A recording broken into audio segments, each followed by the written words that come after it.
सभी को नमस्कार। आरएएस के पेपर सेकंड की unit first ethics, total marks हैं 65 और एथिक्स के पेपर की क्लासेस हम आज से शुरू कर रहे हैं। ये बहुत ही स्कोरिंग पेपर है और कम समय में आपको ज्यादा मार्क्स देने वाला ये पेपर है। सिलेबस भी इसका एकदम छोटा है, कंसाइज है, as per syllabus, to the point और पीवाईक्यूज। इन तीन चीजों को ध्यान में रखते हुए हम अपने प्रशासकीय नीति शास्त्र एडमिनिस्ट्रेटिव एथिक्स का पेपर कंप्लीट करेंगे। इस पेपर में 5 क्वेश्चन पूछे जाएंगे, 2 मार्क्स ईच। 5 क्वेश्चन पूछे जाएंगे, 5 मार्क्स ईच और 3 क्वेश्चन पूछे जाएंगे, 10 मार्क्स ईच। इस तरीके से टोटल 65 मार्क्स का ये पेपर होने वाला है। ये हमारा सिलेबस है। सिलेबस में हम देखते हैं कि यहां टोटल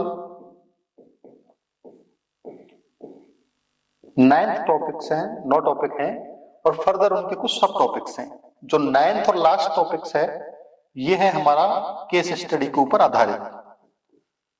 आरएएस का ये जो नया पैटर्न है, इस नए पैटर्न में जब से पेपर शुरू हुआ है तब से आज तक केस स्टडी एक बार भी नहीं पूछी गई है और इस बात की प्रबल संभावना है कि इस साल केस स्टडी 100% पूछी जाएगी। तो केस स्टडी का जो सवाल आएगा वो लगभग 10 नंबर का ही आएगा, बड़ा सवाल आएगा। हमें 2 नंबर के हिसाब से, 5 के हिसाब से और 10 के हिसाब से, तीनों प्रकार से अपनी तैयारी करनी है। तो यहाँ सिलेबस हमारा बिल्कुल पॉइंट फॉर्मेट में है, तो हम इस बात को भी डिस्कस कर लेंगे कि किस सिलेबस में से कितने मार्क्स का सवाल पूछने की संभावना है। तो इन्हीं सब बातों के साथ हम आज से शुरू करते हैं हमारी एथिक्स की क्लास।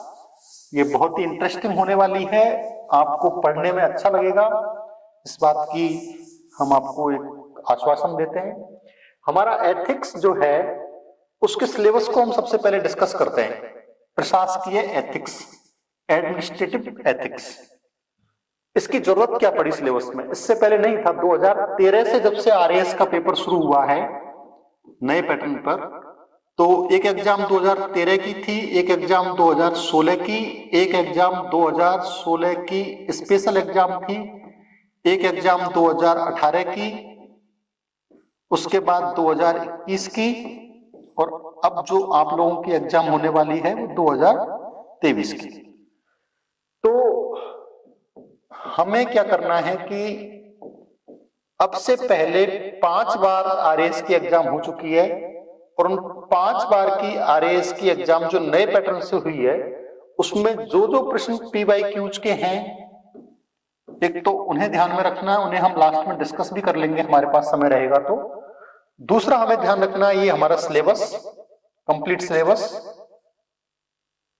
तीसरा हमें ध्यान रखना है कि ये जो सिलेबस है उसमें से किस प्रकार के संभावना, कितने मार्क्स के क्वेश्चन पूछे जाने की है। जैसे रित और ऋण है तो यहां आपको पता है कि 10 नंबर का सवाल नहीं आ सकता, 2 नंबर का सवाल आएगा या मैक्सिमम 5 नंबर का आएगा। तो हमें यह भी ध्यान में रखना है कि जो टॉपिक हैं वो टॉपिक कितने बड़े हैं और उनमें से किस प्रकार के सवाल पूछे जा सकते हैं। तो जैसे हम पहले टॉपिक की बात करते हैं, नीति शास्त्र एवं मानवीय मूल्य कि नीति शास्त्र क्या है, तो इसमें डिफाइन एथिक्स, एथिक्स को हम डिफाइन करेंगे। मानवीय मूल्य कौन कौन से हैं, ह्यूमन वैल्यूज जो हैं उनके बारे में हम जानेंगे। महापुरुषों, समाज सुधारकों तथा प्रशासकों के जीवन से प्राप्त शिक्षा। हमारे समाज में कुछ व्यक्ति ऐसे होते हैं जो कि मानव से महामानव बन जाते हैं, मानव से महामानव बनने की या महापुरुष बनने की उनकी यात्रा है, तो उनके जीवन से कुछ शिक्षाएं हमें प्राप्त हो सकती हैं। जैसे गांधी जी के जीवन से हम कुछ शिक्षा प्राप्त कर सकते हैं, लोकमान्य बाल गंगाधर तिलक के जीवन से शिक्षाएं प्राप्त कर सकते हैं, स्वयं विवेकानंद के जीवन से शिक्षा प्राप्त कर सकते हैं। तो ये जो पुरुष से महापुरुष बनने की प्रक्रिया है, इसमें उन्होंने किन नैतिक मूल्यों पर बल दिया जिस कारण की वो महापुरुष बने, और उनको आज हम स्मरण कर रहे हैं कि उन जैसे व्यक्तित्व के लिए हम उनसे क्या सीख सकते हैं और अपने व्यक्तित्व को किस प्रकार से परिष्कृत कर सकते हैं। उसी प्रकार परिवार, सामाजिक एवं शैक्षणिक संस्थानों का मानवीय मूल्यों को विकसित करने में योगदान। हम जो कुछ भी हैं वो इस बात के ऊपर निर्भर करता है कि हमारी परवरिश कैसी हुई है। अभी तक हम जिस भी एनवायरनमेंट में पले बड़े हैं, हम जिस भी एटमॉस्फेयर में रहे हैं और हमारा किस प्रकार का एक्सपोजर जीवन के प्रति अभी तक हुआ है, उससे हम जो हैं वो बनते हैं। तो हम जो हम हैं, हमें बनाने में कौन कौन सी ऐसी संस्थान हैं जिनका योगदान है हमारे व्यक्तित्व के निर्माण करने में। तो सबसे पहले तो हम कहते हैं कि भाई परिवार ही मनुष्य के जीवन की प्रथम पाठशाला है। तो परिवार में हम अपने माता पिता से क्या सीखते हैं, हमारे सिबलिंग्स से क्या सीखते हैं, हमारे दादा दादी से क्या सीखते हैं, हमारे पेरेंट्स, ग्रैंड पेरेंट्स, हमारे जो और पारिवारिक सदस्य हैं उनसे किस प्रकार से अपने जीवन में हम कुछ गुणों को सीखते हैं। जैसे कहते हैं कि गांधी जी की जो बाई थी, जो मेड थी, जिन्होंने गांधी जी को बचपन में पाला था, तो उन्होंने उनको कहा कि डर लगे तो राम नाम का स्मरण करो। तो उनको एक इस प्रकार से संबल मिल गया। तो समाज, जिस समाज से हम आते हैं, हमारी जो सोशल पृष्ठभूमि है, हमारा जो सोशल बैकग्राउंड है, वहां से हम क्या चीज सीखते हैं। जैसे समाज में हमने सीखा कि भाई चोरी करना पाप है, तो ये हमारे समाज ने हमें सिखाया कि चोरी नहीं करनी है, ये अच्छा काम नहीं है। फिर शैक्षणिक संस्थाएं हो गई, हमारे विद्यालय हो गए, कॉलेज हो गए। हम शैक्षणिक संस्थाओं में जब अध्ययन करते हैं तो वहां से कौन कौन से मानवीय मूल्यों को अर्जित करते हैं, कौन कौन से मानवीय मूल्य ऐसे हैं जो कि हम शैक्षणिक संस्थानों में रहते हुए पढ़ते हैं और वो हमारे व्यक्तित्व को विकसित करने में किस प्रकार से अपना योगदान देते हैं। उसी प्रकार से जो हमारा नेक्स्ट टॉपिक है वो है नैतिक संप्रत्ति। तो नैतिक संप्रत्ति का मतलब है एथिकल कॉन्सेप्ट, संप्रत्ति मतलब कॉन्सेप्ट। तो इसमें हमारे लिमिटेड टॉपिक हैं रित, ऋण, कर्तव्य, शुभ एवं सद्गुण। ये 5 टॉपिक हैं। तो इनमें से जैसे एक बार ऋण का सवाल पूछ लिया है ना, अब इसमें बिल्कुल जैसे जैसे टॉपिक्स हैं वैसे वैसे सवाल बनते हैं। रित को डिफाइन कर सकते हैं, ऋण को डिफाइन कर सकते हैं, कर्तव्य को डिफाइन कर सकते हैं, शुभ को डिफाइन कर सकते हैं, सद्गुण को डिफाइन कर सकते हैं। रित वर्सेस ऋण, इनका आप से अंतर पूछ सकते हैं, शुभ और सद्गुण का परस्पर तुलना करवा सकते हैं। तो इनकी अवधारणा को हम पढ़ेंगे ठीक से कि इनकी अवधारणा क्या है और ये किस प्रकार से हमारे जीवन को बेहतर बनाने में सहायक हो सकते हैं। तीसरा हम पढ़ेंगे कि निजी एवं सार्वजनिक संबंधों में नीति शास्त्र की भूमिका। कोई भी मनुष्य है, उसके कुछ संबंध व्यक्तिगत होते हैं जिन्हें हम निजी संबंध कहते हैं, जिनको हम पर्सनल कनेक्शंस, पर्सनल रिलेशन कहते हैं। दूसरा होता है सार्वजनिक संबंध, जो हम कोई मान लो पब्लिक में जब कोई व्यक्ति बनता है, कोई पब्लिक फिगर होता है, तो उसके किस प्रकार के संबंध हैं और उन संबंधों को नीति शास्त्र किस प्रकार से परिभाषित करता है और नीति शास्त्र की उसमें क्या भूमिका है कि मनुष्य जब किसी के साथ निजी तौर पर बात करेगा तो वो किस प्रकार से बात करता है, सार्वजनिक तौर पर बात करेगा तो उसमें नीति शास्त्र की क्या भूमिका होगी।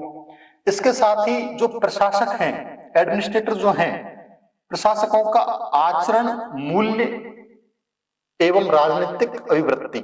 प्रशासकों की 3 चीजों की स्टडी यहाँ पे हमें करनी है। एक तो प्रशासकों का आचरण कैसा होना चाहिए, उनका कंडक्ट कैसा होना चाहिए, प्रशासकों की वैल्यूज क्या क्या होनी चाहिए, मूल्य कैसा होना चाहिए, उनके कौन कौन से मूल्य ऐसे होने चाहिए जिनका कि प्रशासकों को पालन करना चाहिए। और तीसरा है उनकी राजनीतिक अभिवृत्ति, उनका पॉलिटिकल एटीट्यूड कैसा होना चाहिए।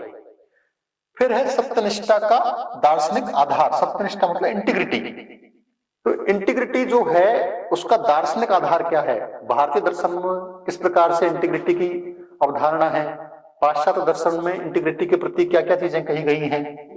नेक्स्ट हमारा टॉपिक है भगवत गीता का नीति शास्त्र एवं प्रशासन में इसकी भूमिका। इस पर 10 नंबर का सवाल भी एक बार आ चुका है, बड़े सवाल इस पे आए। तो भगवत गीता हमारे भारतीयों का एक बहुत ही बड़ा ग्रंथ है और भगवत गीता में क्या है कि भगवान कृष्ण अर्जुन के माध्यम से उपदेश करते हैं। अर्जुन को वो उपदेश देते हैं कि तुम अपना कर्म करो। तो भगवत गीता के कुछ 8-10 पॉइंट हैं जिनको हम डिफाइन करेंगे, जिनकी हम चर्चा करेंगे कि भगवत गीता का जो नीति शास्त्र है उनमें किन किन बातों के बारे में कहा गया है, जिसमें अपना निष्काम कर्म की बात हो गई या लोक कल्याण की, लोक संग्रह की बात हो गई। तो बहुत सारी उसमें चीजें हैं, इनको हम डिस्कस करेंगे। नेक्स्ट है हमारा गांधी जी का नीति शास्त्र, गांधीयन एथिक्स। गांधी जी अपने आप में एक विराट व्यक्तित्व के धनी और विश्व के सर्वकालिक महान व्यक्तित्वों में से एक हैं। तो गांधी जी के कौन कौन से व्यक्तित्व में ऐसे नीतिगत उनके गुण थे, ऐसे उनके नैतिक गुण थे जो कि हम पढ़ेंगे। उसमें गांधी जी की अहिंसा हो गई, उनके पंचव्रत हो गए, उनका ट्रस्टीशिप का सिद्धांत हो गया। इन सब बातों की चर्चा भी हम गांधी के नीति शास्त्र में करेंगे। नेक्स्ट है भारतीय एवं विश्व के नैतिक चिंतकों एवं दार्शनिकों का योगदान।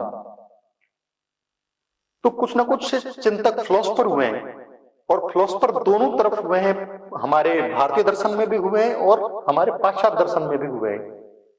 तो उनमें जो हमारे भारतीय दर्शन के फिलोसफर हैं, विवेकानंद हो गए, लोकमान्य बाल गंगाधर तिलक हो गए, महात्मा गांधी हो गए, और जो विश्व के चिंतक हैं कांट हो गए, उसमें सुकरात, अरस्तु, प्लेटो। तो उनके जीवन में जो दर्शन है उस दर्शन को हम कैसे डिफाइन करेंगे, उनकी प्रमुख क्या क्या अवधारणाएं हैं और वो किस प्रकार से उनका योगदान रहा है। नेक्स्ट हमारा टॉपिक है प्रशासन में नैतिक चिंता, द्वंद्व एवं चुनौतियां। प्रशासनिक अधिकारी बनने के बाद जब आप शासन में आएंगे और राजकीय कार्यों का, राजकीय दायित्वों का निर्वहन करेंगे, तो उनमें आपको हर दिन कुछ ना कुछ नई चुनौतियां मिलेंगी, आपके कुछ ना कुछ द्वंद्व होंगे, what to do, what not to do, कौन सा काम आपको करना है, कौन सा नहीं करना। कुछ परिस्थितियों में आप स्वयं को किंग कर्तव्य विमूढ़ पाएंगे कि मैं क्या करूं, क्या नहीं करूं। कहीं पर आपको नैतिक चिंता भी होगी कि मैं यदि ऐसा करता हूं तो इससे किसी व्यक्ति विशेष का नुकसान हो सकता है, परंतु राज्य का फायदा हो सकता है। राज्य का नुकसान हो सकता है लेकिन व्यक्ति विशेष का फायदा हो सकता है। तो इन सब बातों पर भी हम चर्चा करेंगे। नेक्स्ट हमारा है नैतिक निर्णय प्रक्रिया तथा उसमें योगदान देने वाले कारक। जब आप कोई भी निर्णय करते हैं, कोई डिसीजन मेकिंग जब आप करते हैं, तो आपकी जो डिसीजन मेकिंग की प्रोसेस है वो एथिकल होनी चाहिए। मतलब आपको इंटीग्रिटी के साथ में अपनी डिसीजन मेकिंग करनी है, उसमें आपको बायस नहीं होना। तो डिसीजन मेकिंग जो है वो जो प्रोसेस है, उस प्रोसेस में कौन कौन से ऐसे कारक हैं जो कि आपको बेटर डिसीजन मेकिंग करने में हेल्प करते हैं। सामाजिक न्याय, सोशल जस्टिस, मानवीय चिंता, शासन में जवाबदेही, अकाउंटेबिलिटी फिक्स होनी चाहिए आपकी गवर्नेंस में। प्रत्येक व्यक्ति जो कि सरकार में काम कर रहा है उसकी खुद की एक जिम्मेदारी होती है, उसकी अकाउंटेबिलिटी होती है। तो शासन में जवाबदेहिता होनी चाहिए, आपकी जवाबदारी बनती है जो भी आप काम कर रहे हैं उसके प्रति। एवं नैतिक आचार संहिता, कोड ऑफ कंडक्ट क्या होना चाहिए। और उसके बाद में है उपरोक्त विषयों पर आधारित केस स्टडी। तो हमने जो ये 8 टॉपिक पढ़े हैं, इन 8 टॉपिक्स के ऊपर कोई एक केस स्टडी। तो इस बार केस स्टडी के आने के चांस बहुत ज्यादा हैं और इसका जो सवाल आएगा आप मान के चलिए कि वो 10 नंबर का आएगा, जिसमें 100 शब्दों में आपको कोई एक केस स्टडी सॉल्व करनी होगी। और आप ये पक्का माने कि इस बार केस स्टडी पूछी जाएगी, क्योंकि अभी तक केस स्टडी एक बार भी आरएएस के नए पैटर्न में नहीं पूछी गई। तो इस पूरे सिलेबस को हम अलग अलग क्लासेज में डिस्कस करेंगे और डिस्कस करते समय हम ये भी ध्यान रखेंगे कौन से प्रश्न पहले पूछ लिए गए हैं। तो आज हम सिलेबस का जो पहला टॉपिक है, नीति शास्त्र एवं मानवीय मूल्य, महापुरुषों, समाज सुधारकों तथा प्रशासकों के जीवन से प्राप्त शिक्षा, परिवार, सामाजिक एवं शैक्षणिक संस्थानों का मानवीय मूल्यों को विकसित करने में योगदान, इस टॉपिक के साथ अपनी क्लास को शुरू करते हैं। आप सभी का स्वागत है एथिक्स की इस क्लास में। और हम इस प्रकार से अपने सिलेबस को कुछ क्लासों में कंप्लीट कर लेंगे। हम बात करते हैं नीति शास्त्र की। नीति शास्त्र क्या है? तो नीति शास्त्र का जो इंग्लिश भावार्थ है वो है एथिक्स। और एथिक्स जो है वो बना है एक यूनानी शब्द से, एथिक्स से, जिसका मतलब होता है रीति रिवाज, प्रचलन या आदत। जो चलन के रीति रिवाज हैं, जो प्रचलित रीति रिवाज हैं, जो आपकी आदतें हैं, तो वो जो एथिक्स शब्द है, यूनानी शब्द है, उससे मिलके बना है और उसी से एथिक्स बना। और एथिक्स को हम कहते हैं नीति शास्त्र। हमारा जो सिलेबस है उसमें जो टॉपिक्स हैं, उस टॉपिक्स की जो हेडलाइन है वो प्रशासनिक नीति शास्त्र के तहत हमें अध्ययन करना है। तो नीति शास्त्र को यदि हमसे कोई पूछे कि भाई 2 नंबर में 2 मार्क्स में आप डिफाइन करो, डिफाइन एथिक्स, एथिक्स को आप डिफाइन करो कि एथिक्स क्या होती है, तो आपको 20 शब्दों में 20 वर्ड्स में आपको यदि इसको डिफाइन करना हो तो आप कैसे डिफाइन करेंगे? तो नीति शास्त्र वह आदर्श मूलक मानवीय एवं सामाजिक विज्ञान है जो सामाजिक जीवन व्यतीत करने वाले सामान्य मनुष्यों के व्यवहारिक आचरण एवं ऐच्छिक कर्मों पर निष्पक्ष एवं व्यवस्थित रूप से विचार करके उसके संबंध में उचित अनुचित अथवा शुभ अशुभ, नैतिक अनैतिक, कर्तव्य अकर्तव्य, औचित्य अनुचित्य का निर्णय देने के लिए मापदंड प्रस्तुत करता है एवं नैतिक सिद्धांत, मानक व आदर्शों की स्थापना करता है एवं उनका मूल्यांकन करता है। अब ये कॉम्प्रिहेंसिव डेफिनेशन है, इसलिए आपको लग रहा होगा कि इसमें इतनी सारी टर्म्स एक साथ यूज हो गई। आप चाहें तो इसको कम भी कर सकते हैं, लेकिन हम 20 शब्दों में इसको डिफाइन कर रहे हैं जिसमें कुछ भी ना छूटे। तो इसकी एक एक जो टर्म्स है उसके बारे में हम अभी डिस्कस करेंगे कि नीति शास्त्र को यदि हमसे कोई पूछता है कि आप डिफाइन करें व्हाट इज एथिक्स, तो उसको डिफाइन कैसे करेंगे? नीति शास्त्र क्या है? तो नीति शास्त्र आदर्श मूलक मानवीय व सामाजिक विज्ञान है। ये एक साइंस है। कैसी साइंस है? आदर्श मूलक, आइडियल साइंस है। ये एक मानवीय साइंस है, एक सामाजिक विज्ञान है। तो ये क्या करती है? सामाजिक जीवन व्यतीत करने वाले, सामाजिक जीवन व्यतीत करने वाले जो लोग हैं, सामाजिक जीवन व्यतीत करने वाले जो लोग हैं उनके सामान्य मनुष्यों के व्यवहारिक आचरण एवं ऐच्छिक कर्मों पर निष्पक्ष एवं व्यवस्थित रूप से विचार करता है।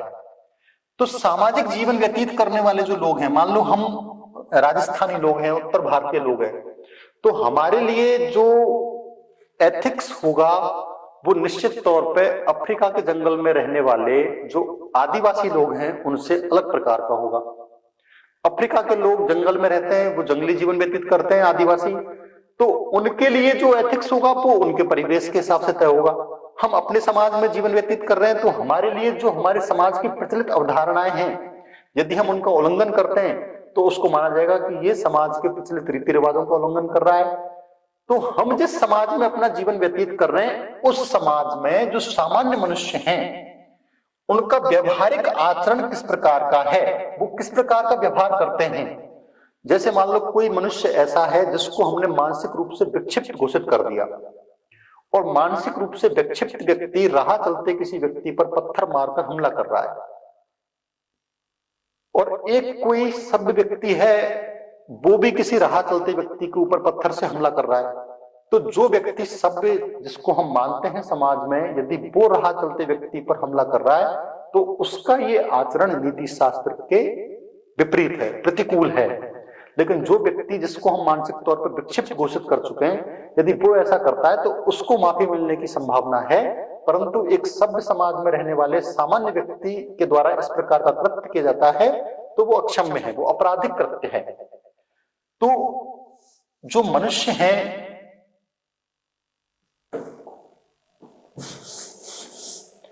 जो मनुष्य हैं जो सामाजिक जीवन जी रहे हैं और सामाजिक जीवन जीने वाले मनुष्यों के व्यवहारिक आचरण एवं ऐच्छिक कर्मों पर निष्पक्ष, बिना किसी पक्षपात के, बिना कोई बायस अपने मन में रखे, व्यवस्थित रूप से विचार करके उसके संबंध में उचित अनुचित अथवा शुभ अशुभ, नैतिक अनैतिक, कर्तव्य अकर्तव्य, औचित्य अनुचित्य का निर्णय देने के लिए मापदंड प्रस्तुत करता है एवं नैतिक सिद्धांत, मानक व आदर्शों की स्थापना करता है एवं उसका मूल्यांकन भी करता है। जैसे चोरी करना पाप है, चोरी करना पाप है, तो ये चोरी करना पाप है तो ये एक नैतिक सिद्धांत हो गया कि भाई व्यक्ति को चोरी नहीं करनी चाहिए, चोरी करना ठीक काम नहीं है। तो मानक स्थापित कर दिए कि चौर्य कर्म जो है उसको पाप की श्रेणी में माना जाएगा। अब चोरी किस चीज की है? यदि मान लो कोई व्यक्ति है और वो भूखा है और उसने कहीं भोजन की चोरी कर ली, और कोई एक व्यक्ति है जो जाके एसबीआई की ब्रांच को लूट ले गया, तो दोनों चोरे कर्मों में अंतर है। जो भूखा व्यक्ति है उसने भोजन के लिए चोरी की है और एक डकैतों का समूह आके, बदमाशों का समूह आके किसी बैंक की ब्रांच को लूट लेता है, तो दोनों की चोरी तो दोनों कर रहे हैं, लेकिन दोनों की चोरी करने की जो परिस्थितियां हैं वो अलग अलग हैं। तो ये इस बात का मूल्यांकन कौन करेगा? नीति शास्त्र इस बात का मूल्यांकन करेगा कि जो भूखा व्यक्ति है उसने यदि भोजन की चोरी की है और एक कोई सभ्य समाज में रहने वाले पढ़े लिखे लोगों का ग्रुप है जिसने साइबर फ्रॉड करके किसी के अकाउंट से 10 लाख रुपए निकाल लिए, तो दोनों जो अपराध हैं, दोनों अपराधों में उनके मानक, आदर्श, नैतिक सिद्धांत और उनका मूल्यांकन, ये विषय किसका है? नीति शास्त्र का है कि दोनों में से किसने बड़ा अपराध किया है, दोनों जो अपराध हैं उनकी ग्रेविटी कितनी है। तो यदि हम देखें कि नीति शास्त्र क्या है, तो नीति शास्त्र है एक आदर्श मूलक मानवीय और सामाजिक विज्ञान जो सामाजिक जीवन व्यतीत करने वाले सामान्य मनुष्यों के ऊपर ये लागू होता है। ये विशिष्ट लोगों के ऊपर लागू नहीं होता, जो जंगल में रह रहे हैं, गुफाओं में रह रहे हैं, कंदराओं में रह रहे हैं, समाज से पृथक रह रहे हैं। जो भी हमारे नियम, कानून, कायदे, जितनी भी चीजें हैं वो समाज के सामान्य मानविकी के ऊपर लागू होते हैं, ना कि उनके ऊपर जो कि समाज से पृथक कट के रह रहे हैं। तो ये सामान्य मनुष्यों के व्यवहारिक आचरण, जो उनका डे टू डे लाइफ है, जो वो व्यवहार कर रहे हैं एक दूसरे के साथ, और जो कर्म वो अपनी इच्छा से कर रहे हैं, अनिच्छा से किए गए कृत्यों के ऊपर नीति शास्त्र लागू नहीं होता। जो आप अपनी इच्छा से काम कर रहे हैं उसके ऊपर नीति शास्त्र लागू होता है, निष्पक्ष एवं व्यवस्थित रूप से विचार करके।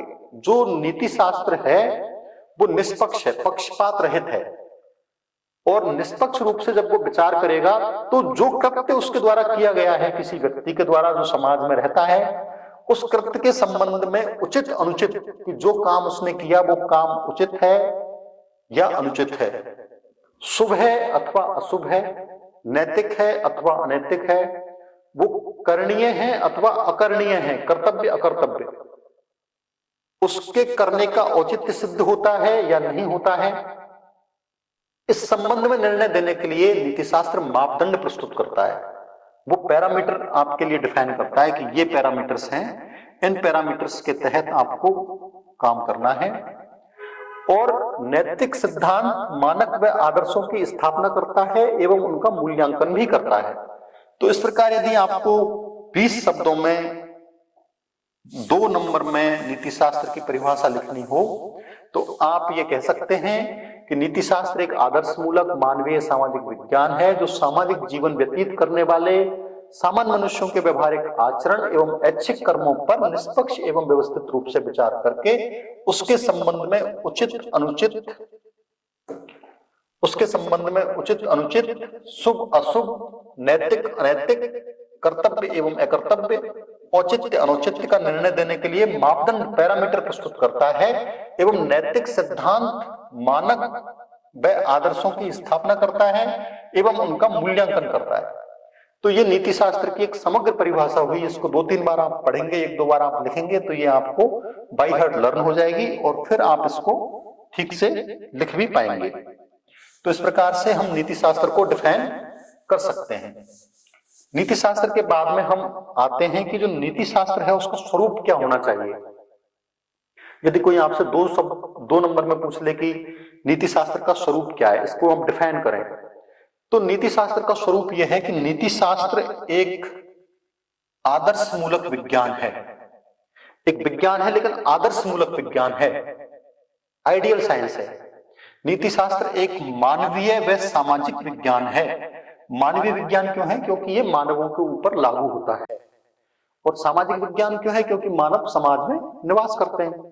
तो नीति शास्त्र एक आदर्श मूलक विज्ञान है और नीति शास्त्र एक मानवीय एवं सामाजिक विज्ञान है। ये नीति शास्त्र का स्वरूप है।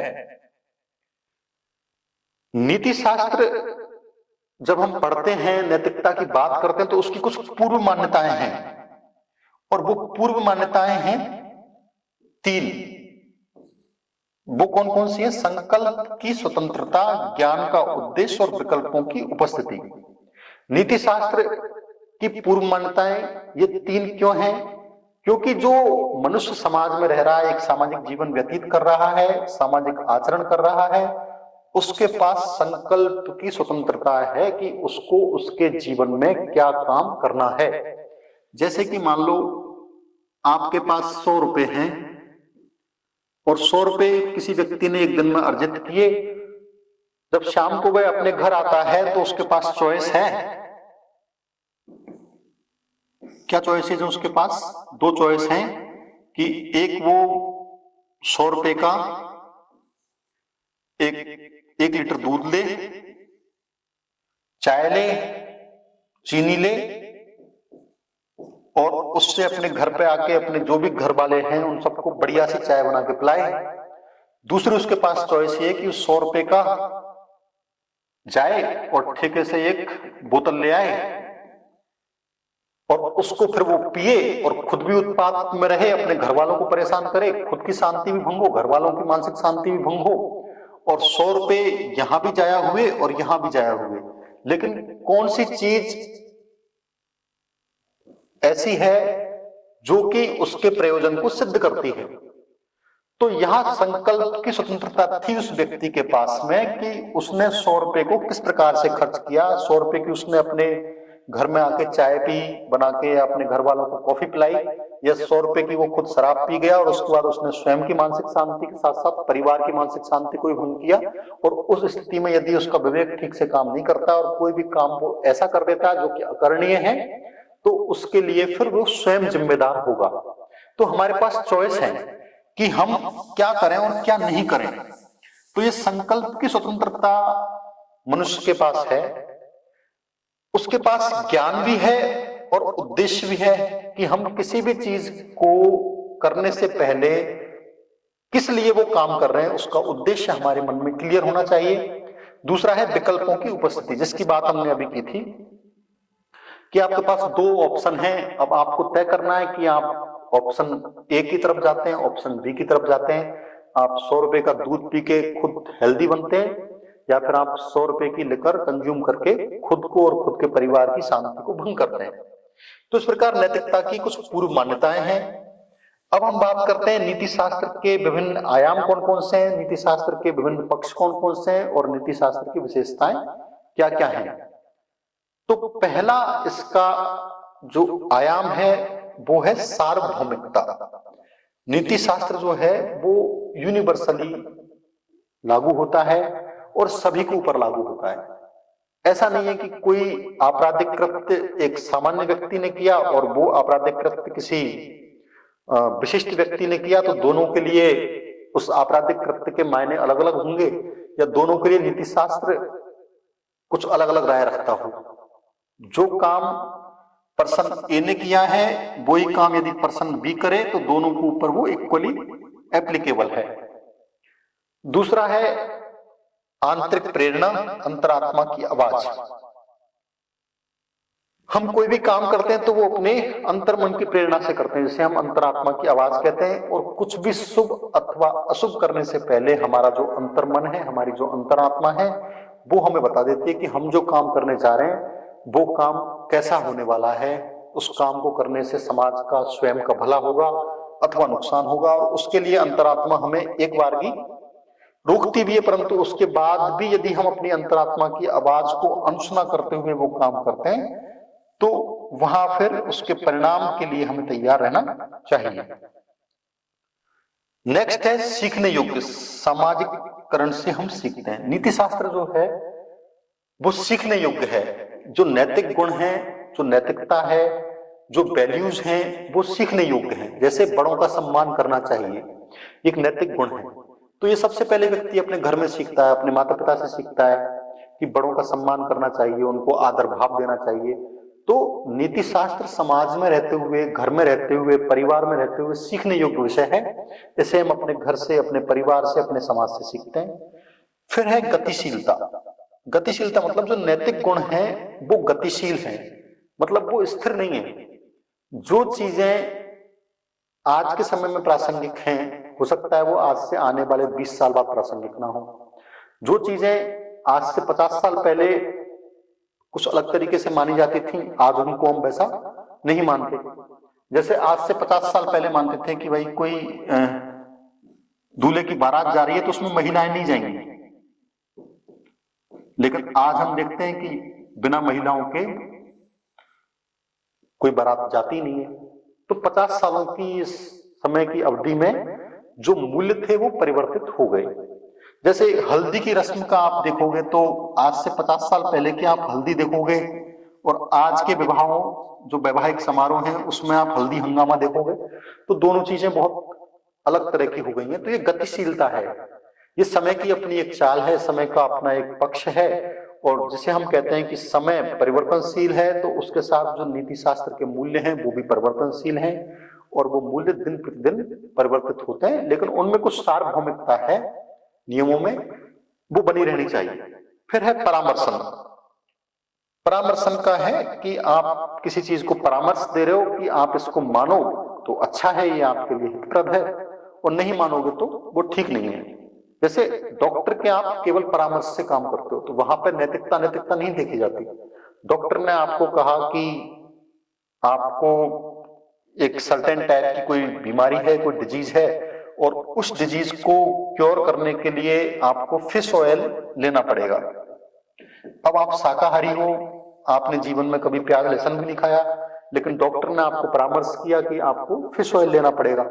अब ये परामर्शन है, इसको आप मानते हैं या नहीं मानते ये आपने तय करना है। तो नीति शास्त्र के ये बहुत सारे अलग अलग पक्ष हैं, आयाम हैं, उनकी विशेषताएं हैं, इनका हमें ध्यान रखना है। ये एक शॉर्ट ट्रिक है जिससे आप इसको लर्न कर सकते हैं। सांप आग से सीखो। सांप का मतलब सार्वभौमिकता, तय से मतलब परामर्शन, आ से मतलब आंतरिक प्रेरणा, गे से मतलब गतिशीलता, और सीखो से मतलब सीखने योग्य। तो इस प्रकार से हमने यहाँ डिस्कस किया कि नीति शास्त्र की डेफिनेशन क्या है। 2 नंबर में यदि हमसे पूछें तो हम बता सकते हैं कि नीति शास्त्र एक आदर्श मूलक और सामाजिक मानवीय विज्ञान है जो समाज में जीवन जीने वाले सामान्य मनुष्यों के व्यवहारिक आचरण के ऊपर लागू होता है। उस व्यवहारिक आचरण में ये देखा जाएगा कि जो आचरण या कृत्य उसने किया है वो उचित है अथवा अनुचित है, शुभ है अथवा अशुभ है, नैतिक है अथवा अनैतिक है, वो कर्म जो उसने किया है वो करणीय है अथवा अकरणीय है, उसके करने का औचित्य सिद्ध होता है अथवा नहीं होता, और इन सब बातों के लिए जो निर्णय देने का मापदंड प्रस्तुत करेगा वो नीति शास्त्र करेगा।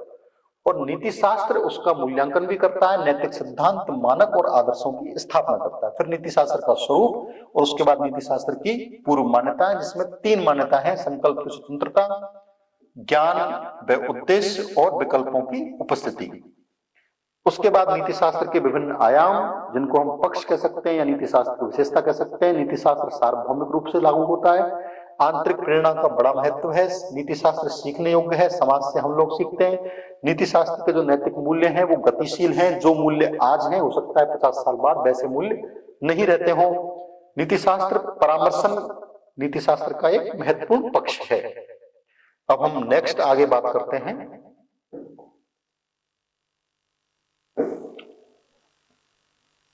नीति शास्त्र की कुछ पॉइंट्स। हम यदि बात करें बुलेट पॉइंट में, तो देखो नीति शास्त्र क्या है? कर्तव्य व अकर्तव्य का बोध कराने वाला एक शास्त्र है। हम चर्चा कर रहे हैं, आपको इसमें से जो कुछ भी याद रह जाए वो आप एग्जाम में लिख देंगे तो आपको मार्क्स मिलेंगे। जरूरी नहीं कि आपको 100% याद हो, परंतु आप इसमें से जितना सुन पा रहे हैं उसमें से 70%, 80% जो कुछ भी याद रहे, जो पॉइंट्स भी आपको याद रहे, और आप उन पॉइंट्स को यदि एग्जाम में लिख देंगे तो आपका पेपर ठीक रहेगा। नीति शास्त्र के बारे में यदि हम एक जनरल बात करें तो नीति शास्त्र क्या है? कर्तव्य व अकर्तव्य का बोध कराने वाला शास्त्र है। कर्तव्य मतलब जो आपकी असाइन ड्यूटीज हैं, जो आपकी डेजिग्नेटेड ड्यूटीज हैं, आपको कर्तव्य और अकर्तव्य का बोध कराने वाला शास्त्र है। जैसे जब आप बच्चे थे तो माता पिता ने आपकी परवरिश की, और अब जब आप युवा हैं और आपके माता पिता बुजुर्ग हो गए हैं तो ये आपकी नैतिक जिम्मेदारी है कि आप अपने माता पिता की वैसे ही केयर करें जैसी केयर उन्होंने आपकी की थी जब आप बच्चे थे। अब यदि हम वैसा नहीं करते हैं तो फिर हम अपने कर्तव्य का पालन नहीं कर पा रहे हैं। नीति शास्त्र के अनुपालन से श्रेय का मार्ग प्रशस्त होता है। नीति शास्त्र को पालन करने से श्रेय का मार्ग प्रशस्त होता है। श्रेय और प्रेय ये 2 भारतीय पुरातन वैदिक पथ हैं जीवन को जीने के, श्रेय का मार्ग प्रशस्त होता है। अर्थात यदि आप नैतिक जो गुण हैं उनका पालन करते हो तो आपका जो श्रेयस्कर होना है, जो श्रेय है आपके लिए, उसका मार्ग प्रशस्त होता है। नीति शास्त्र मानव चरित्र के मूल्यांकन की विधि है। नीति शास्त्र हमारे मानव जो हम सामान्य समाज में जीवन व्यतीत कर रहे हैं उनके चरित्र को इवेल्युएट करता है, उसका मूल्यांकन करता है। कोई व्यक्ति कितना महान है इस बात का मूल्यांकन किससे तय होता है? नीति शास्त्र के द्वारा तय होता है। गांधी जी को हम महान मानते हैं, महापुरुष मानते हैं। क्यों मानते हैं? क्योंकि नीति शास्त्र के द्वारा प्रतिपादित कुछ ऐसी वैल्यूज जिनका गांधी जी ने अपने जीवन में पालन किया, अक्षरश पालन किया, 100% पालन किया, और बहुत सारे लोगों को उन वैल्यूज को उन्होंने प्रीच किया। जैसे एक वैल्यू है अहिंसा, नॉन वायलेंस। तो गांधी जी अहिंसा के प्रोधा समर्थक थे, तो वो उन्होंने स्वयं अपने जीवन में अहिंसा का पालन किया, और बहुत सारे उनके अनुयायी ऐसे थे जिन्होंने अहिंसा का पालन किया और सत्य और अहिंसा का एक मार्ग उन्होंने देश के सम्मुख रखा कि इस प्रकार से आप सत्य अहिंसा के मार्ग पर चलकर भी अपने लक्ष्यों की प्राप्ति कर सकते हो। तो नीति शास्त्र मानव चरित्र के मूल्यांकन की एक विधि है। फर्दर हम देखते हैं, नैतिकता ऐसे मापदंडों या मानकों का समूह है जिनके आधार पर कोई व्यक्ति, समुदाय, समाज अपने व्यवहार का नियमन करता है एवं यह निश्चित करता है कि कौन सी क्रियाएं करने योग्य हैं और कौन सी नहीं। तो नैतिकता जो है वो ऐसे मानकों का समूह है, ऐसे मापदंडों का समूह है जिनके आधार पर कोई व्यक्ति विशेष या कोई समाज या कोई समुदाय अपने व्यवहार का नियमन करता है, मतलब अपने व्यवहार को रेगुलेट करता है, अपने व्यवहार के ऊपर एक रेगुलेशन रखता है एवं यह निश्चित करता है कि कौन सी क्रियाएं करने योग्य हैं और कौन सी क्रियाएं करने योग्य नहीं है, कौन सी तो है करणीय और कौन सी है अकरणीय, what to do what not to do. तो कोई व्यक्ति के स्तर की बात हो या कोई समाज के स्तर की बात हो, ये दोनों ही तरीके से नीति शास्त्र उसको डिफाइन करता है। तो नीति शास्त्र कुल मिला के कर्तव्य और अकर्तव्य का बोध कराता है। नीति शास्त्र का जो लोग पालन करते हैं उनके लिए श्रेय का मार्ग प्रशस्त होता है। नीति शास्त्र मानवीय चरित्र के मूल्यांकन की एक विधि है। नीति शास्त्र नैतिकता के ऐसे मापदंडों या मानकों का समूह है जिनके आधार पर कोई व्यक्ति, समाज, समुदाय अपने व्यवहार को रेगुलेट करता है, नियमित करता है, नियमन करता है और ये निश्चित करता है कि कौन से कर्म या क्रियाएं करने योग्य हैं और कौन से करने योग्य नहीं हैं। फिर हम बात करते हैं कि नीति शास्त्र का मानव पर क्या प्रभाव पड़ता है, नीति शास्त्र क्यों जरूरी है और ये मानव को किस प्रकार से प्रभावित करता है। तो नीति शास्त्रों के नियमों का पालन करने से व्यक्ति सद्गुणी बनता है एवं कर्तव्य बोध से युक्त होता है। प्रत्येक स्थान पर पूर्ण सत्यनिष्ठा एवं प्रतिबद्धता के साथ कार्य करता है, इसलिए नीति शास्त्र आवश्यक है। हम बात करें कि भाई नीति शास्त्र क्यों आवश्यक है, हमें क्या जरूरत आन पड़ी कि हम नीति शास्त्र का पालन करें, या नीति शास्त्र की एक सामान्य मानव के ऊपर क्या भूमिका है। तो नीति शास्त्र के जो नियम हैं, जो नीति शास्त्र की वैल्यूज हैं, यदि उन वैल्यूज को हम फॉलो करेंगे तो उससे क्या होगा कि कोई भी व्यक्ति है, कोई भी पर्सन जो है वो सबसे पहले तो बनेगा सद्गुणी, सद्गुणी बनेगा। जैसे कोई व्यक्ति को हम क्या कहते हैं, सज्जन। जो अच्छा व्यक्ति होता है उसको सज्जन कहते हैं। तो जन तो कॉमन है, अब इस जन से वो क्या क्या बन सकता है, सज्जन बन सकता है अथवा दुर्जन बन सकता है। अब एक जन के सज्जन बनने की यात्रा या एक जन के दुर्जन बनने की यात्रा ये तय होती है नीति शास्त्र से। तो नीति शास्त्र के नियमों का यदि वो पालन करता है तो वो व्यक्ति बन सकता है सद्गुणी, उसके अंदर अच्छे गुण आएंगे, उसको अपने कर्तव्य का बोध होगा कि मुझे मेरे जीवन में क्या करना है, क्या करना है, व्हाट टू डू।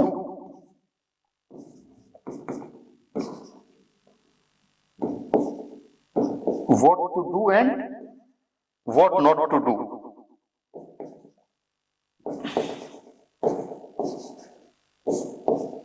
करणीय और अकरणीय, और जो भी उसको उसके असाइन ड्यूटीज हैं यदि वो उनका पालन करता है ठीक से, पूर्ण सत्यनिष्ठा और प्रतिबद्धता के साथ में, तो वो अपने जीवन में बेहतर कर पाएगा।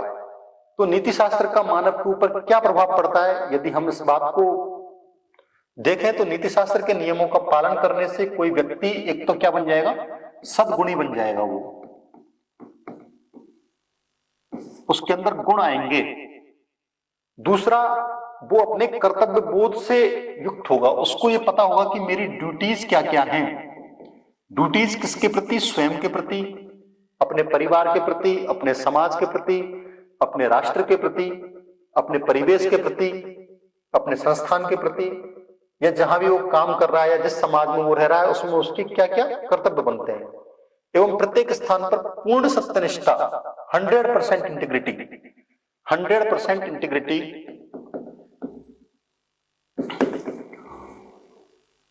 वो व्यक्ति पूर्ण सत्यनिष्ठा के साथ में अपना कर्तव्य का निर्वहन करेगा एवं प्रतिबद्धता, कमिटमेंट कि मुझे ये करना ही है। जैसे अन्ना हजारे, तो अन्ना हजारे जो व्यक्ति, जिन्हें हम आज के समय का गांधी कह सकते हैं, तो अन्ना हजारे का जो गांव है रालेगण सिद्धि, उन्होंने तय किया कि मैं अपने गांव को नशा मुक्त बना दूंगा।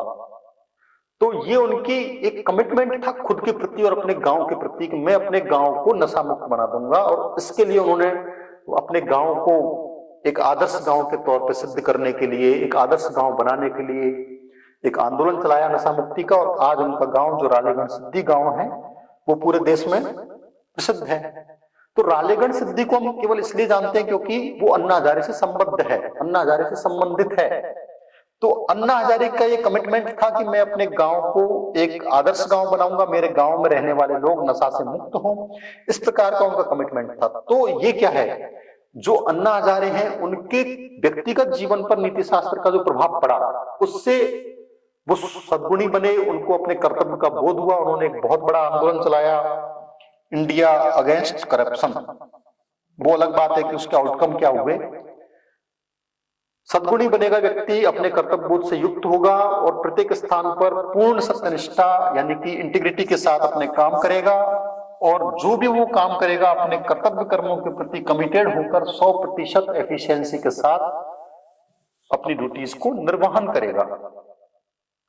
नीति शास्त्र का सार तत्व क्या हो सकता है? शुभ मानवीय जीवन की प्राप्ति हेतु मानव के आचरण को कर्तव्य के मार्ग पर ले जाना ही नीति शास्त्र का सार तत्व है। हम कहें कोई एसेंस ऑफ एथिक्स क्या है, क्यों हमें नीति शास्त्र की आवश्यकता पड़ी, या नीति शास्त्र का सार तत्व क्या है, उसका मूल क्या है? तो शुभ मानवीय जीवन की प्राप्ति हेतु, जो हमें एक मानवीय जीवन मिला है, जो हमें एक ह्यूमन लाइफ मिली है, उस ह्यूमन लाइफ के बेटरमेंट के लिए, शुभ मानवीय जीवन की प्राप्ति के लिए मानव के आचरण, जो हमारा कंडक्ट है, जो हमारा व्यवहार है, जो हमारा बिहेवियर है,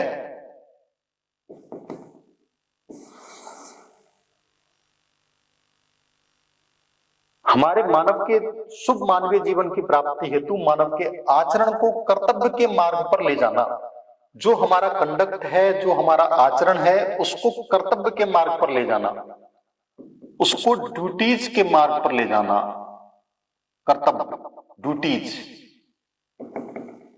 जो उसके लिए करणीय काम जो है उस पर ले जाना, यही नीति शास्त्र का सार तत्व है। अर्थात शुभ मानवीय जीवन व्यतीत करने के लिए, शुभ मानवीय जीवन की प्राप्ति करने के लिए मानव के आचरण को कर्तव्य के मार्ग पर ले जाना ही नीति शास्त्र का सार तत्व है। तो नीति शास्त्र का सार तत्व क्या है?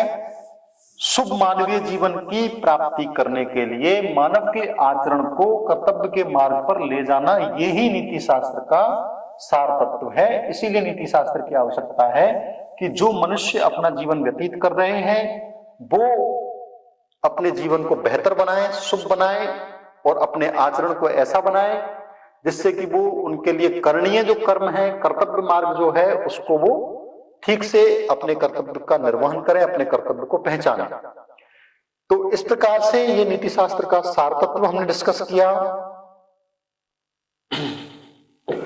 आगे हम डिस्कस करते हैं इसके विभिन्न प्रकार के पहलू, जो नीति शास्त्र का सार तत्व है कि मनुष्य के जीवन में उसका जो सामाजिक जीवन है, धार्मिक जीवन है, राजनीतिक जीवन है, आर्थिक जीवन है, प्रशासनिक जीवन है और पर्यावरणीय जीवन है, इन सब में नीति शास्त्र की क्या भूमिका हो सकती है। नीति शास्त्र के जो नैतिक गुण हैं, नैतिक मूल्य हैं, उनकी क्या भूमिका हो सकती है, सभी की पॉइंट्स हैं। तो इनको आप यदि याद रखेंगे, इनमें से आधे भी यदि आप याद रखेंगे और प्रश्नों के उत्तर में इनका उपयोग करेंगे तो आपका आंसर राइटिंग बेहतर होगा। तो नीति शास्त्र की सामाजिक जीवन में किस प्रकार से भूमिका है, तो सामाजिक जीवन में समाज में रहने वाले जो मनुष्य हैं उनके अंदर परस्पर विश्वास प्रकट होता है। वो परस्पर एक दूसरे के काम में सहभागिता निभाते हैं, सह अस्तित्व को एग्जिस्टेंस की भावना उनके अंदर रहती है कि सामाजिक जीवन जब हम जी रहे हैं तो एक दूसरे के अस्तित्व का सम्मान करें और एक दूसरे के साथ परस्पर सह अस्तित्व में रहें। लैंगिक समानता, जेंडर न्यूट्रलिटी, लैंगिक समानता, जेंडर न्यूट्रलिटी, कि वो मेल फीमेल के अंदर किसी प्रकार का कोई डिस्क्रिमिनेशन नहीं, लैंगिक रूप से किसी के साथ कोई भेदभाव नहीं। इसके साथ ही जो मेल फीमेल के साथ ही LGBTQ समुदाय है उनको भी वो अपने समाज का पार्ट मानते हैं, तो उनके साथ भी किसी प्रकार का कोई भेदभाव नहीं होना चाहिए। सामाजिक समरसता रहनी चाहिए, अस्पृश्यता निवारण और सद्भाव। अनटचेबिलिटी हमारे समाज के लिए एक अभिशाप है, तो अस्पृश्यता का निवारण हमारे समाज में होना चाहिए। एक दूसरे के प्रति हम बहुत ही सामाजिक जिस परिवेश में रहते हैं उस परिवेश में आपस में विश्वास बनाकर रखें, सहभागिता के साथ अपना जीवन जिए, सह अस्तित्व के साथ रहें, समाज में समरसता, सोशल हार्मनी स्टेब्लिश हो, अस्पृश्यता का निवारण हो, अनटचेबिलिटी हमारे समाज से पूरी तरीके से एरेडिकेट होनी चाहिए और हम सद्भाव के साथ आपस में अपना जीवन जिए। इस प्रकार से नीति शास्त्र का जो सार तत्व है उसके सामाजिक जीवन के जो पहलू हैं उनमें परस्पर विश्वास, सहभागिता, सह अस्तित्व, लैंगिक समानता, सामाजिक समरसता, अस्पृश्यता निवारण और सद्भाव, ये कुछ की पॉइंट्स हैं जिनको हम नीति शास्त्र के सार तत्व के रूप में अपने सामाजिक जीवन में ला सकते हैं। अपने सामाजिक जीवन को बेहतर बनाने के लिए इन सब की पॉइंट्स को हम अपने जीवन में उतार सकते हैं। अब हम बात करें नीति शास्त्र के सार तत्व का धार्मिक जीवन में क्या योगदान होगा, तो नीति शास्त्र सर्वधर्म समभाव हमें सिखाता है कि सभी धर्मों का हमें समान रूप से सम्मान करना चाहिए, सभी धर्मों के प्रति हम आदर रखें, किसी भी धर्म का हम अपमान ना करें।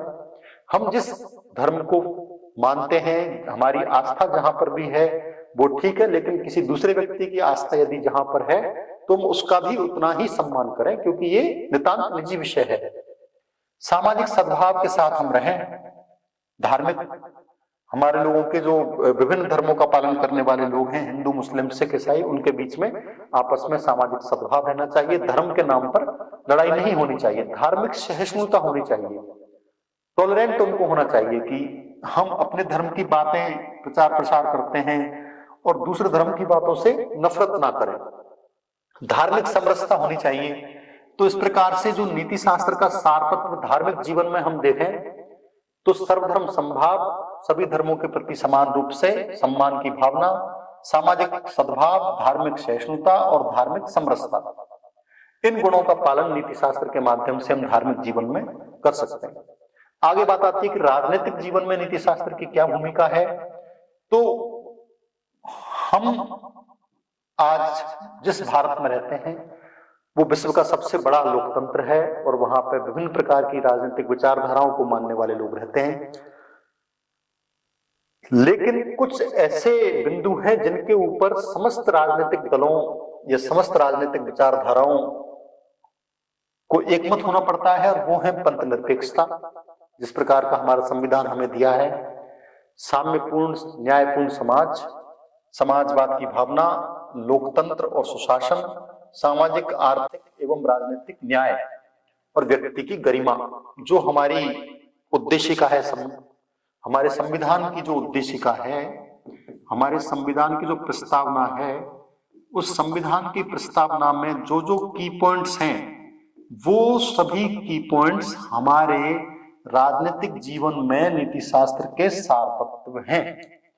तो उन की पॉइंट्स में जो प्रमुख हैं, पंथ निरपेक्षता, समाजवाद, सामाजिक, आर्थिक, राजनीतिक न्याय, व्यक्ति, समाज, उसकी गरिमा, तो इन सब चीजों का हमें ध्यान रखना है।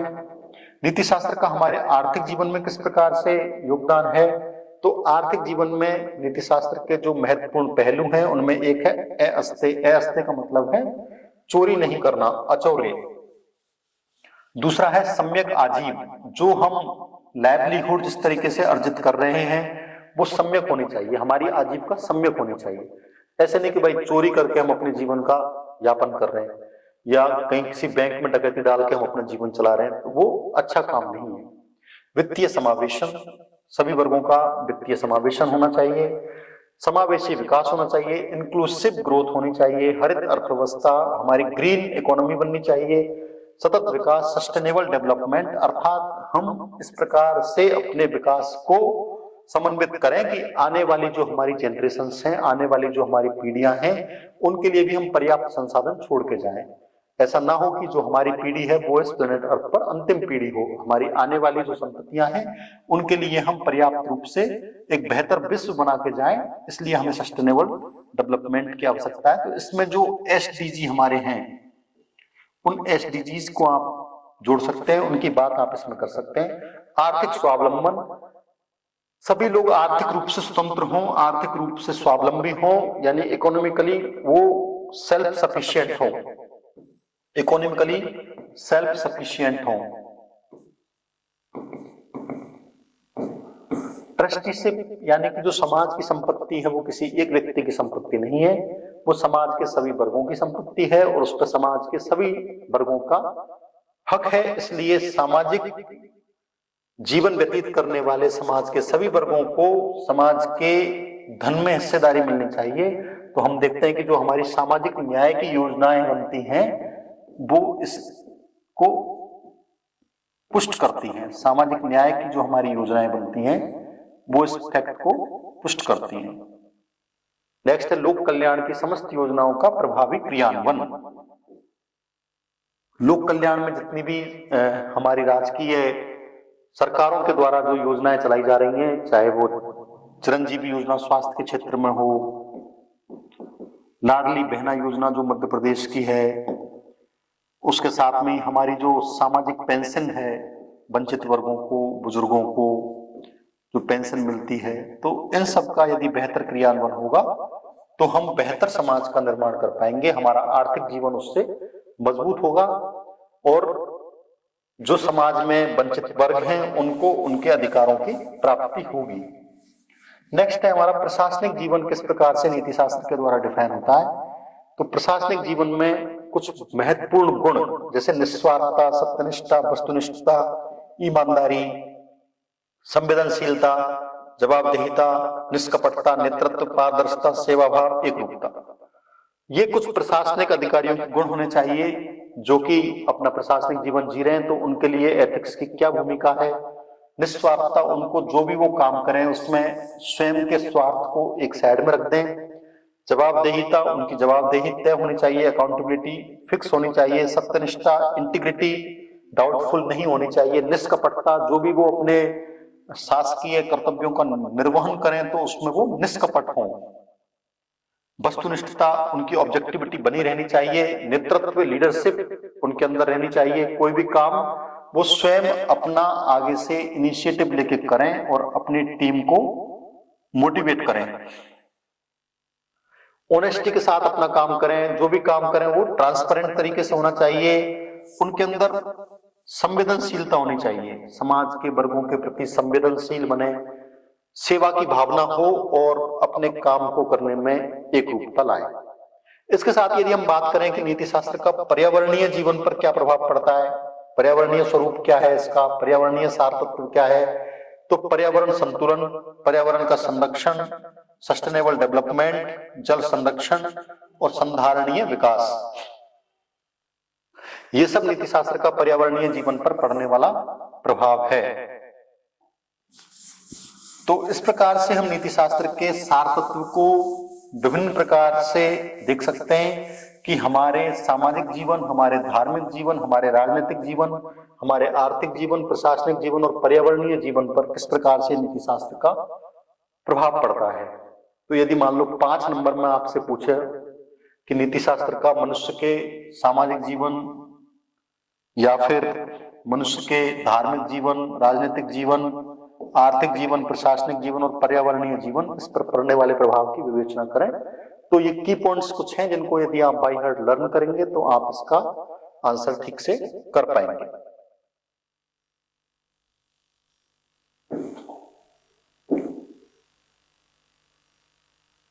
नेक्स्ट हम बात करते हैं नीति शास्त्र के निर्धारक तत्वों की।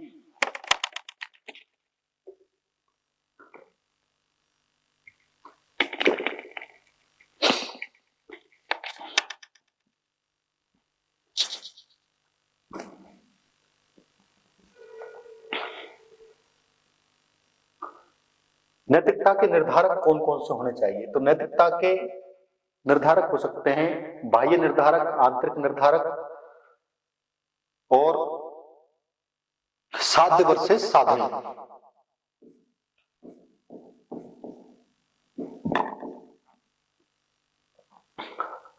नैतिकता के निर्धारकों की हम बात कर रहे हैं यहां पर।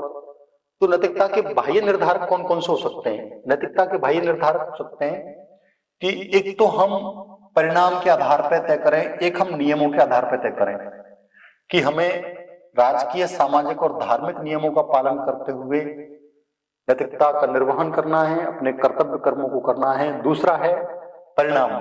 परिणाम में सुखवाद और उपयुक्तवाद, ये आगे हम पढ़ेंगे, मिल और बेंथम के जो कॉन्सेप्ट हैं उसमें इसको हम डिटेल से समझेंगे कि नैतिकता के निर्धारण में परिणाम और नियम, इन दोनों को हम ध्यान में रखें।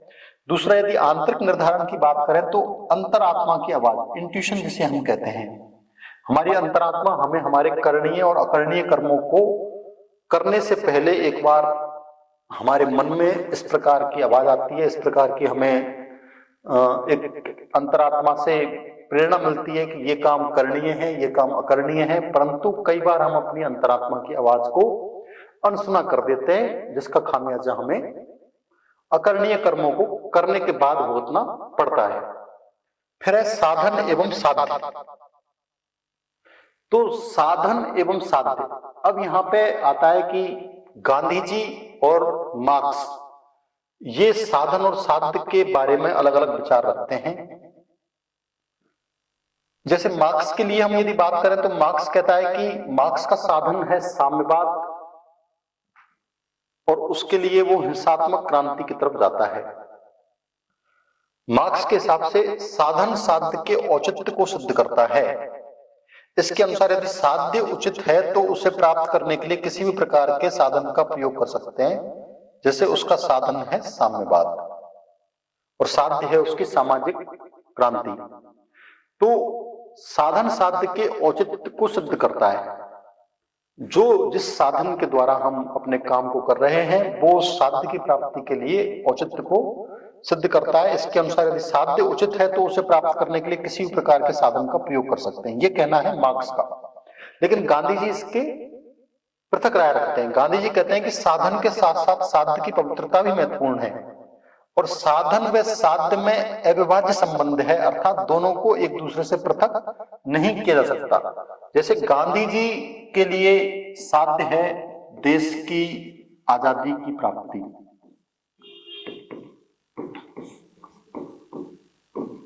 और देश की आजादी के लिए गांधी जी जिस साधन का प्रयोग करते हैं वो है सत्य एवं अहिंसा। तो गांधी जी कहते हैं कि मेरा जो साध्य है वो देश की आजादी अवश्य है, परंतु उस साध्य को प्राप्त करने में जो मेरा साधन है वो सत्य एवं अहिंसा है, अर्थात मैं अपने साध्य के साथ साथ अपने साधन की पवित्रता पर भी बल देता हूं। तो मेरा साधन उस प्रकार का नहीं होना चाहिए जिस प्रकार से साध्य प्रभावित हो, या साध्य और साधन दोनों की पवित्रता एक साथ बनी रहे। लेकिन नेताजी सुभाष चंद्र बोस की हम बात करें तो सुभाष चंद्र बोस का भी जो साध्य है वो तो यही है आजादी, और साधन क्या है उनका? साधन है उनका हिंसात्मक क्रांति।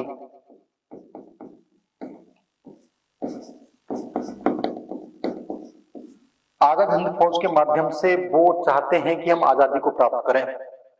तो यहां दोनों का साधन एक है और साध्य पृथक पृथक है। गांधी जी मानते हैं कि साध्य के साथ साथ साधन की पवित्रता भी नितांत आवश्यक है, और मार्क्स मानते हैं कि अपना साध्य सिद्ध होना चाहिए, उसके लिए साधन चाहे जिस किसी प्रकार का हो वो मायने नहीं रखता। इसे आप दूसरे तरीके से यदि समझें तो जैसे कोई युद्ध होता है तो युद्ध में साध्य क्या है? विजय। कोई युद्ध है, युद्ध में साध्य क्या है? विजय। और साधन क्या है? युद्ध होगा तो निश्चित तौर पे युद्ध में हिंसा भी होगी, लेकिन उसमें सैनिक और असैनिक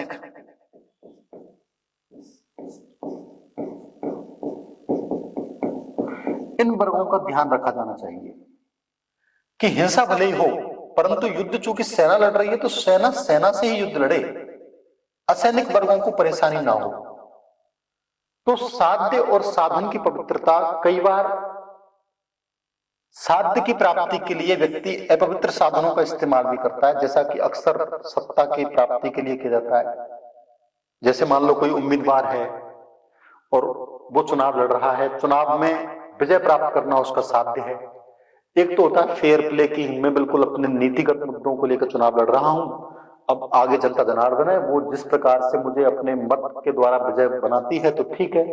और एक कोई दूसरा प्रत्याशी है जिसने तय कर रखा है कि मुझे जीतना है, जनता मुझे जिताए तो ठीक है, नहीं तो मैं बूथ कैप्चरिंग करके, चुनाव में पैसे बांट के, चुनाव में लिकर डिस्ट्रीब्यूट करके, चुनाव में अधिकारियों को प्रभावित करके, या जिस किसी प्रकार से भी मुझे अपनी चुनाव में विजय प्राप्त करनी है, तो उसके लिए साध्य तो हो गया चुनाव में विजय प्राप्त करना। साधन की पवित्रता उसके लिए महत्वपूर्ण है या नहीं है वो एक पृथक विषय है। परंतु नैतिकता के निर्धारण की जब बात आती है तो नैतिकता में बाह्य निर्धारक, आंतरिक निर्धारक के साथ ही साध्य एवं साधन की पवित्रता, इस बात पर भी हम विचार करते हैं।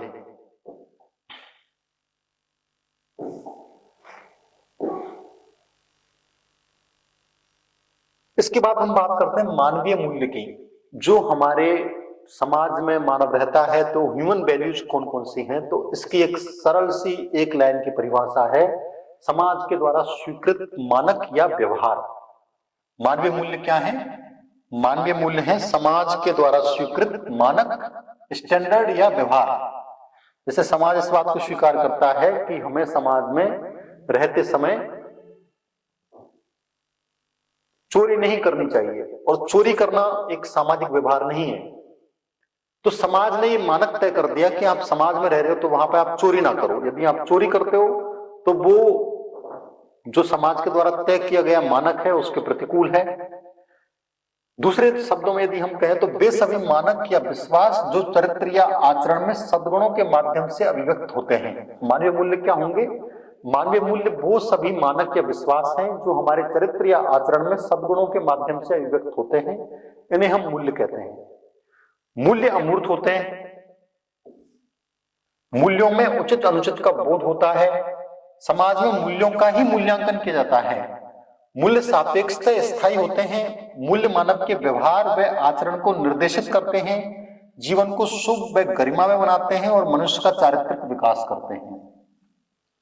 तो 2 नंबर में यदि आपसे पूछा जाए 2 मार्क्स 20 वर्ड्स कि define the value, human values को आप डिफाइन करो, तो मानवीय मूल्य को डिफाइन आप इस प्रकार से कर सकते हैं कि मानवीय मूल्य क्या है? मानवीय मूल्य है समाज के द्वारा स्वीकृत मानक या व्यवहार।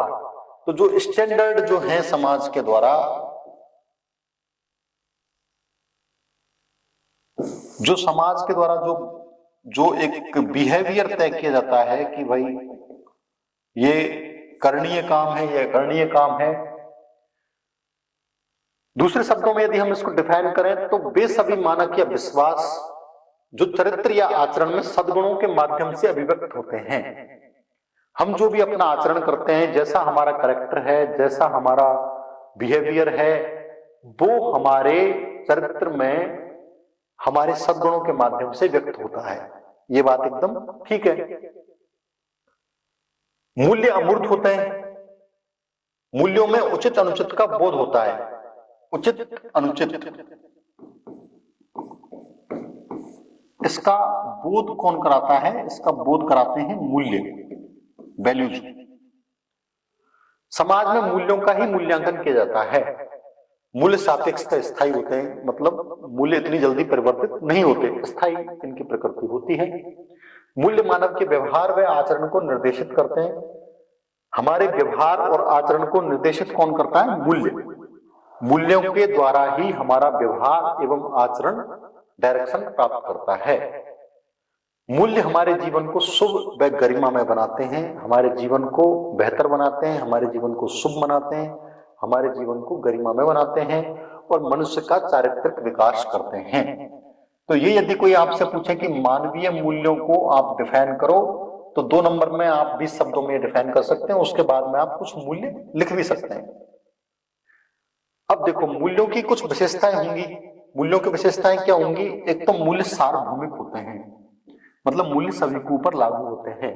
जैसे चोरी करना पाप है तो है, तो इसलिए मूल्य ऐसा नहीं है कि किसी पर्सन ए के लिए अलग हो जाएगा और पर्सन बी के लिए अलग हो जाएगा। मूल्य जो है वो सार्वभौमिक है। मूल्य परिवर्तनशील होते हैं और अस्थायी होते हैं। मूल्यों में परिवर्तन जो है वो समय की चाल है, समय के अनुसार मूल्य हमारे परिवर्तनशील होते हैं। जो मूल्य आज से 50 साल पहले बहुत रिजिड होते थे, आज वो बहुत फ्लेक्सिबल हो गए हैं। और जो 50 साल पहले जिन चीजों को हम हो सकता है कि अकरणीय मानते होंगे, आज उनको हम करणीय की श्रेणी में मानते हैं। तो इस प्रकार से मूल्य भी परिवर्तनशील होते हैं, लेकिन एक लंबी अवधि में। मूल्य अस्थायी होते हैं। अस्थायी का मतलब है कि ये परमानेंट नहीं है।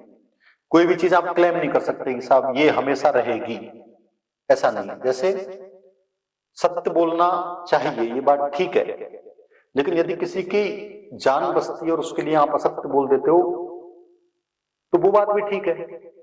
मूल्यों का संबंध भावनाओं से होता है, अर्थात जो मूल्य हैं वो सामाजिक, पारिवारिक, शैक्षणिक, धार्मिक, नैतिक और नागरिक, इस प्रकार से डिफरेंट टाइप के हो सकते हैं।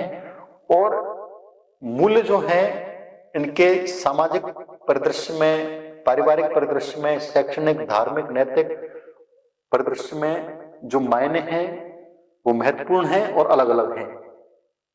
नागरिक मूल्य जो हैं, हमारे ह्यूमन वैल्यूज हैं, उनकी हम बात करते हैं तो मूल्य हमारे 2 प्रकार के हैं। एक तो है साधन मूल्य, दूसरा है साध्य मूल्य।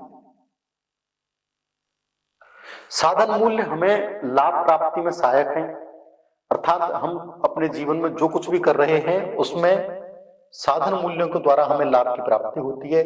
और साध्य मूल्य स्वयं पूर्णता को प्राप्त किए हुए हैं। जो साध्य मूल्य है वो अपने आप में ही कंप्लीट है, अपने आप में ही पूर्ण है। और साधन मूल्य हमें अपने जीवन में लाभों को प्राप्त करने में मददगार साबित होते हैं। ये इसकी एक शॉर्ट ट्रिक बनाई है कि वैल्यूज जो हैं वो साधन मूल्य और साध्य मूल्य।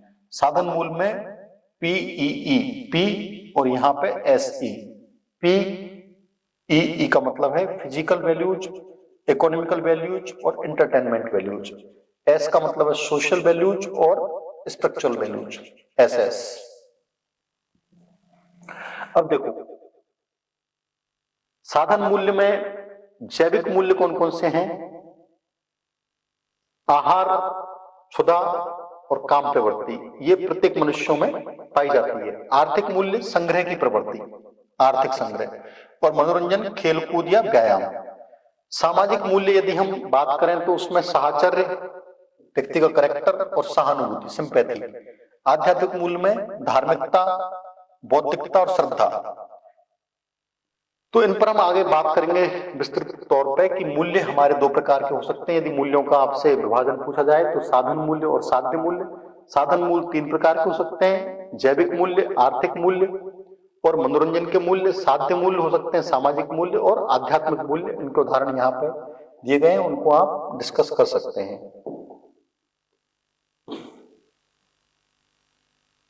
अब यह है मूल्यों का उत्तरोत्तर क्रम। सामाजिक मूल्य जैविक मूल्यों से उच्च कोटि के होते हैं और आध्यात्मिक मूल्य सामाजिक मूल्यों से उच्च कोटि के होते हैं। जैविक मूल्य जो हैं उनसे उच्च कोटि के मूल्य हैं सामाजिक मूल्य, और उनसे उच्च कोटि के मूल्य हैं आध्यात्मिक मूल्य।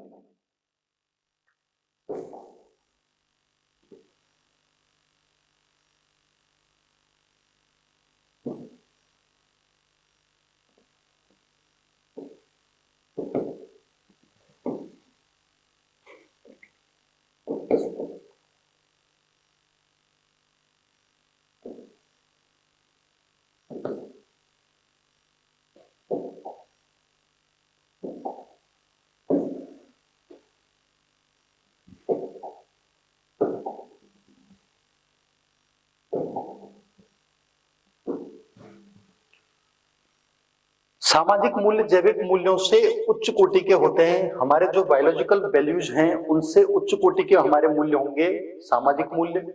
हमारे बायोलॉजिकल वैल्यूज उनसे उच्च कोटि के हमारे होंगे सोशल वैल्यूज, और उससे भी उच्च कोटि की हमारी होगी स्पिरिचुअल वैल्यूज।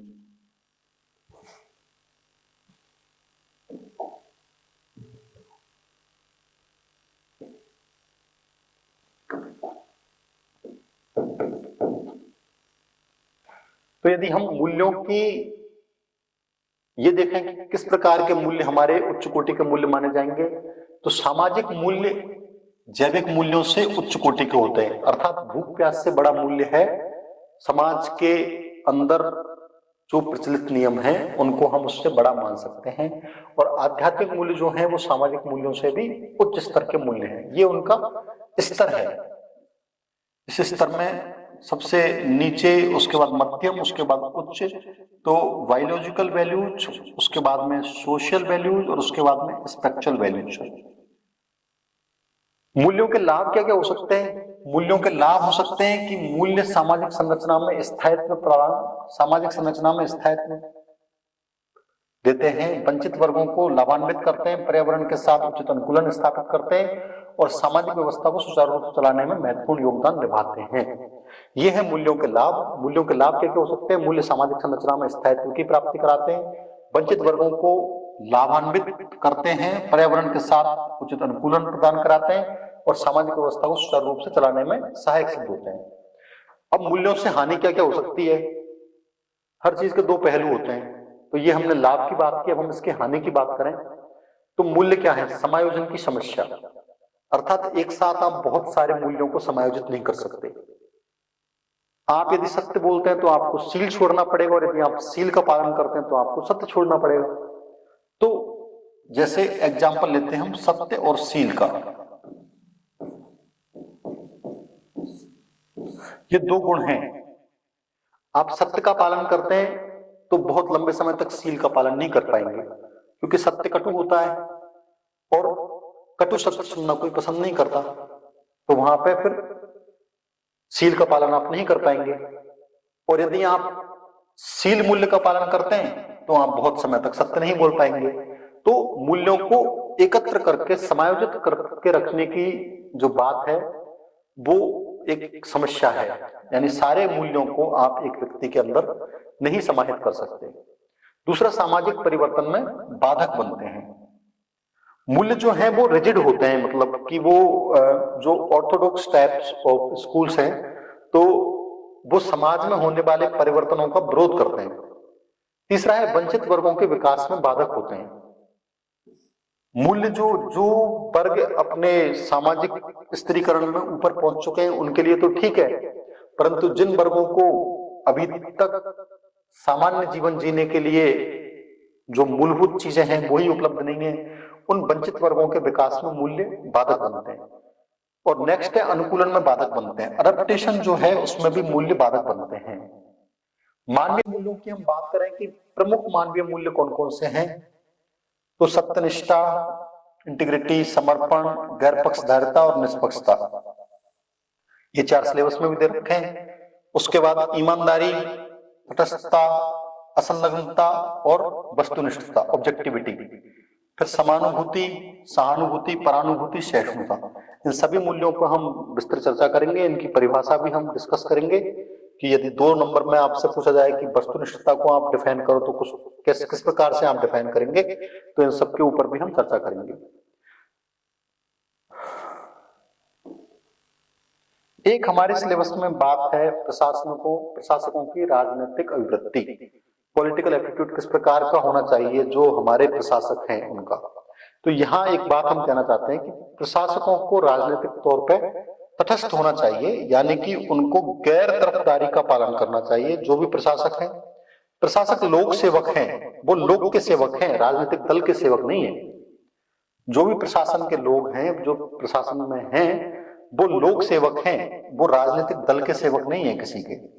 इसलिए प्रशासकों की निष्ठा संविधान, संसद, न्यायपालिका, व्यवस्थापिका एवं कार्यपालिका व जनता के प्रति होनी चाहिए, ना कि किसी राजनीतिक दल के प्रति। जो प्रशासक हैं उनकी निष्ठा भारत के संविधान, भारत की संसद और हमारी न्यायपालिका, व्यवस्थापिका, कार्यपालिका व जनता के प्रति होनी चाहिए, ना कि राजनीतिक दल के प्रति। कई बार ऐसा देखा जाता है कि सेवा में आने के बाद जो प्रशासक हैं वो अपने आप को किसी राजनीतिक दल के साथ संबद्ध कर लेते हैं और फिर वो उस राजनीतिक दल की तरफदारी करते हैं, और ऐसा करने के बाद में वो राजनीतिक रूप से न्यूट्रल नहीं रह पाते। जैसा कि अभी आपने देखा होगा, तेलंगाना में चुनाव हुए और चुनाव होने के बाद में जो वहां के डीजी रैंक के आईपीएस अधिकारी थे और वो जो तेलंगाना कांग्रेस के चीफ थे रेवंत रेड्डी, उनसे यूनिफॉर्म में मिलने चले गए और उन्होंने मुबारकबाद दी, लेकिन इस बात को कोड ऑफ कंडक्ट का वायलेशन माना गया और उनको तुरंत प्रभाव से इलेक्शन कमीशन ने सस्पेंड कर दिया। तो प्रशासकों को राजनीतिक तौर पर न्यूट्रल होना चाहिए, उनको किसी एक राजनीतिक दल के प्रति अपनी वफादारी नहीं रखनी चाहिए। उनकी वफादारी हमारे संविधान के प्रति होनी चाहिए, हमारी जो इंस्टीट्यूशन है उनके प्रति होनी चाहिए, ना कि किसी राजनीतिक दल के प्रति।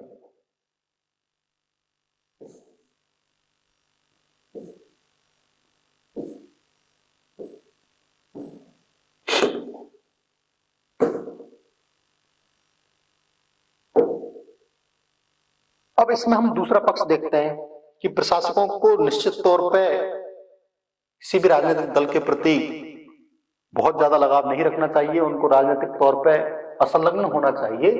लेकिन प्रशासक जो है वो एक नागरिक भी है और नागरिक होने के साथ साथ वो एक मतदाता भी है। इस स्थिति में वह अपने पसंद के राजनीतिक प्रत्याशी या राजनीतिक दल के प्रति अपने विचार रख सकता है या मतदान कर सकता है। तो प्रशासक होने के साथ ही, लोक सेवक होने के साथ ही एक सामान्य मनुष्य भी है, देश का एक जिम्मेदार नागरिक भी है। तो जिम्मेदार नागरिक होने के नाते वो किसी भी राजनीतिक दल के प्रति अपनी निजी राय अपने मन में रख सकता है और वो किसी भी राजनीतिक दल या किसी राजनीतिक प्रत्याशी के प्रति अपना मतदान कर सकता है। अब हमारा जो एक सिलेबस में पॉइंट है, प्रशासकों के लिए आवश्यक मूल्य एवं आचरण। प्रशासकों के लिए कौन कौन से मूल्य आवश्यक होने चाहिए, तो ये की पॉइंट्स हैं। इनमें से आपको जितने याद रह जाए उतने आप यदि पेपर में लिख पाए तो आपको अच्छी मार्किंग मिलेगी। इनके हमने एक सर्टेन सेट बना रखे हैं, उनको हम डिस्कस करेंगे। जैसे एक सेट है ये अनामता, निस्वार्थता, निष्कपटता और जवाबदेहिता। मतलब प्रशासक को अपना नाम पुजवाने की भावना नहीं होनी चाहिए कि मेरा नाम यश होना चाहिए। मतलब पेपरबाजी, कई बार ऐसा होता है ना कि किसी प्रशासन में आने के बाद व्यक्ति को लगता है कि बस मेरा फोटो अखबार में आता रहना चाहिए, मैं फेमस हो जाऊं, इस प्रकार की भावना उसके मन में रहती है। तो उसको अनामता का पालन करना चाहिए, निस्वार्थ होना चाहिए उसको अपने कर्तव्य कर्मों के प्रति, निष्कपटता अपने मन में रखनी चाहिए और जो भी काम वो कर रहा है राज्य के दायित्व के निर्वहन के लिए उसमें उसकी जवाबदेहिता होनी चाहिए, उसकी अकाउंटेबिलिटी फिक्स होनी चाहिए, तय होनी चाहिए। प्रशासक अपने कर्तव्य कर्मों के प्रति प्रतिबद्ध होना चाहिए, चरित्र में वो उच्च हो, सच्चरित्र का पालन करे, एक रेस्पॉन्सिव व्यक्ति होना चाहिए, उसको अपने उत्तरदायित्व का पता होना चाहिए। जवाबदेहिता की बात हम पहले कर ही चुके हैं। एक सेट ऑफ वैल्यूज ये है जिसमें प्रशासन में जो लोग हैं उनको अपना काम तय समय पर करना चाहिए, समयबद्धता का उनको पालन करना चाहिए। ऐसा नहीं कि आप एक फाइल को 5 दिन तक आप लटका कर रखोगे, जब तक उस फाइल पर कोई आपसे बात करने नहीं आएगा, कोई आपको उस फाइल के लिए जब तक परस्यू नहीं करेगा तब तक आप उसे क्लियर नहीं करेंगे। ऐसा नहीं होना चाहिए। प्रशासकों को न्याय प्रिय होना चाहिए, विनम्र और सादगीपूर्ण जीवन जीने का उनका तरीका होना चाहिए। ऐसा नहीं कि आप टेबल के इस पार कुर्सी पर बैठे हैं तो कुर्सी के अहंकार में सामने बैठे व्यक्ति को आप कुछ ना समझें। आखिरकार आप लोक सेवक हैं, लोक की सेवा के लिए आप वहां बैठे हुए हैं, तो आपको वही मानना चाहिए। आप अधिकारी हो, अधिकारी का मतलब ये होता है जो दूसरों के अधिकारों की रक्षा करे, वही अधिकारी है। सच्चा अधिकारी कौन है? अधिकारी कौन है? जो लोक सेवक है वो स्वयं को अधिकारी मानता है, लेकिन अधिकारी को यदि हम सही अर्थों में देखें तो अधिकारी वो है जो दूसरों के अधिकारों की रक्षा करे, जो दूसरों के अधिकारों की रक्षा करे, वही सच्चे मायने में अधिकारी है। अपने अधिकारों की रक्षा तो सभी करते हैं, जो दूसरों के अधिकारों की रक्षा करे वो हुआ असली अधिकारी। तो व्यक्ति को विनम्र होना चाहिए, लोक सेवक को उसके चरित्र में विनम्रता प्रमुख गुण होना चाहिए, सादगीपूर्ण व्यवहार होना चाहिए उसका। ऐसे नहीं कि यदि आपको इंग्लिश आती है और आपके सामने कोई गांव का व्यक्ति आया और उसके ऊपर आप इंग्लिश झाड़ रहे हो और उसको डरा रहे हो, तो वैसा नहीं होना चाहिए। अपने प्रशासनिक जीवन में उसको तार्किकता का पालन करना चाहिए, उसकी निर्णय क्षमता बेहतर होनी चाहिए। कोई भी डिसीजन जब वो करे फाइल पर तो वो रेशनली लॉजिकल तरीके से सोच के करे और उसकी डिसीजन मेकिंग जो पावर है वो इफेक्टिव होनी चाहिए। प्रशासक को वस्तुनिष्ठ होना चाहिए, ऑब्जेक्टिविटी के साथ सारी बात सुननी चाहिए, सारी बात की परख करनी चाहिए, उसको अपने निर्णयों में तार्किक होना चाहिए, लॉजिकल रीजनिंग उसकी होनी चाहिए, डिसीजन मेकिंग फास्ट होनी चाहिए। ऐसे नहीं कि आप लंबे समय तक किसी भी बात पर निर्णय नहीं कर पाओ और आपके अनिर्णय के कारण बहुत सारे लोगों को विलंब करना पड़े। प्रशासक को पर्यावरण में संवेदनशील होना चाहिए, पर्यावरण के प्रति संवेदनशीलता उसके मन में होनी चाहिए। ऐसा नहीं कि आप फॉरेस्ट क्लियरेंस देते जा रहे हो हर चीजों के लिए, एनवायरमेंट क्लियरेंस देते जा रहे हो और वहां पे उसका इम्पैक्ट बहुत ज्यादा पड़ रहा है। आपने कहीं माइनिंग की क्लियरेंस दे दी और उससे पता लगा कि बहुत सारे लोगों का जीवन खतरे में जुड़ रहा है। तो प्रशासक का जन जुड़ाव होना चाहिए। प्रशासक वही है जो दूसरों के अधिकारों की रक्षा करे, यानी जनता के अधिकारों की रक्षा करे, वही असली अधिकारी है और जनता से जुड़कर रहे। एक सेट ऑफ वैल्यूज ये है जिसमें समानुभूति, सहिष्णुता, सहानुभूति और परानुभूति। समानुभूति, सहिष्णुता, सहानुभूति और परानुभूति। प्रशासक को वंचित वर्गों के प्रति सहानुभूत होना चाहिए, दूसरों के दुख को स्वयं अनुभूत कर ले ऐसी परानुभूति उसके अंदर होनी चाहिए। वो इस बात को समझे कि जो दुख मेरे पास कोई फरियाद लेके आया है, यदि वही दुख मेरा भी होता तो मुझे किस प्रकार की पीड़ा होती, और उसको सहिष्णु अपने चरित्र से होना चाहिए। एक सेट ऑफ वैल्यूज है ईमानदारी, असंलग्नता, तटस्थता और वस्तुनिष्ठता, ऑब्जेक्टिविटी, न्यूट्रलिटी, ऑनेस्टी और नॉन पार्टिजनशिप। किसी भी चीज में वो खुद पार्टी ना बने, खुद संलग्न ना हो। एक सेट ऑफ वैल्यूज है सत्यनिष्ठा, इंटीग्रिटी, गैर पक्षधारिता, समर्पण और निष्पक्षता। ये चार हमारे सिलेबस में भी डिफाइंड है, इन चारों को हमें ठीक से पढ़ना भी है। वंचित वर्गों के प्रति करुणा और लोक सेवा के प्रति निष्ठा। जो भी हमारे पंक्ति में अंतिम छोर पर खड़े व्यक्ति हैं उनके प्रति मन में करुणा रहे, जो गांधी जी का जंतर है कि पंक्ति के अंतिम व्यक्ति को भी लाभान्वित होना हमारे प्रशासकों की जिम्मेदारी बनती है, और लोक सेवा के प्रति उनकी निष्ठा होनी चाहिए। इसके साथ हमारा ये जो टॉपिक है प्रशासकों के लिए आवश्यक मूल्य एवं आचरण, ये सर्टेन सेट ऑफ ग्रुप्स हैं, इनमें डिफरेंट वैल्यूज हमने डिस्कस किए हैं। इनको यदि आप की पॉइंट के तौर पे याद रखेंगे तो आप इसका आंसर ठीक से कर पाएंगे। नेक्स्ट हमारा टॉपिक है महापुरुषों, समाज सुधारकों एवं प्रशासकों के जीवन से प्राप्त शिक्षा। तो जो हमारे देश के महापुरुष हुए हैं जैसे गांधी जी, रविंद्रनाथ टैगोर, राधा कृष्णन, सर्वपल्ली राधाकृष्णन, स्वामी विवेकानंद, राजा राम मोहन राय, ईश्वर चंद्र विद्यासागर, महर्षि अरविंद घोष, दयानंद सरस्वती, इन सब के जीवन से हमें किस प्रकार की शिक्षा मिलती है इसको हम डिस्कस करते हैं। क्योंकि देखो जो भी महापुरुष उन्होंने अपने जीवन में कुछ ना कुछ तो बेहतर किया ही है, इसलिए हम उनको आज याद कर रहे हैं, उनका स्मरण कर रहे हैं। तो उनके व्यक्तित्व के जो भी गुण हैं, यदि उनमें से कुछ गुणों को हम अपने व्यक्तित्व में समाहित करें तो इस बात की संभावना है कि हमें भी अच्छे व्यक्ति के तौर पर याद रखा जाएगा, या फिर हम याद नहीं भी रखा जाए तो स्वयं अच्छे व्यक्ति बन के एक बेहतर नागरिक बनने की तरफ अग्रसर होंगे। बाल गंगाधर तिलक, इनका नाम आप सभी लोग जानते हैं। ये हमारे आजादी के आंदोलन के एक प्रमुख नेता थे और इनका एक आपने सुना होगा कि स्वतंत्रता मेरा जन्मसिद्ध अधिकार है, स्वराज मेरा जन्मसिद्ध अधिकार है। तो इन्होंने किन किन बातों पर बल दिया? एक तो इन्होंने बल दिया स्वराज एवं स्वदेशी पर। तो इनके जीवन से हम कौन कौन सी चीजें सीख सकते हैं? इन्होंने राष्ट्रीय एकता पर बल दिया, हिंदी को राष्ट्रीय भाषा बनाने पर बल दिया, उत्सव सामूहिकता एवं सामाजिक सद्भाव की भावना इन्होंने विकसित की। महाराष्ट्र में इन्होंने गणेश उत्सव और शिवाजी उत्सव के नाम से दो नए आयोजन किए, जिनमें समाज के सभी वर्गों की सहभागिता होती थी और उनको अपने प्रखर सामाजिक सद्भाव की भावना के साथ में उत्सव सामूहिकता के निर्वहन करने की शक्ति प्राप्त हुई। मुखर पत्रकार थे, इन्होंने केसरी, मराठा नामक दो समाचार पत्रों का प्रकाशन किया। ये निर्भीक थे और निडर थे, स्वाभिमान और आत्मगौरव की भावना इनके अंदर थी। स्वतंत्रता सेनानी थे, इस बात की हम बात कर चुके हैं। राष्ट्र प्रेम प्रखर था, गरम दल के नेता थे, लाल बाल पाल में आप इनको पढ़ते हैं। स्वराज मेरा जन्मसिद्ध अधिकार है, मैं इसे लेकर रहूंगा, ये इनका प्रमुख नारा है। ये दार्शनिक भी थे और विद्वान व्यक्ति थे। जब ये बर्मा में जेल में बंद थे तो इन्होंने गीता के ऊपर एक टीका लिखी जिसका नाम है गीता रहस्य टीका।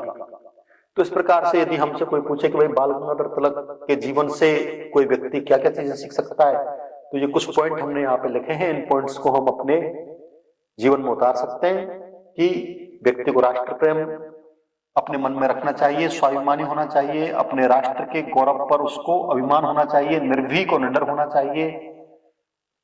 सामूहिकता की एक अपनी ताकत होती है। आज आप देखो कि मराठा एकता या मराठा हिंदुत्व, उसमें गणेश उत्सव या जो शिवाजी के उत्सव हैं वो कितने धूमधाम से मनाए जाते हैं। राष्ट्रीय एकता पर उन्होंने बल दिया।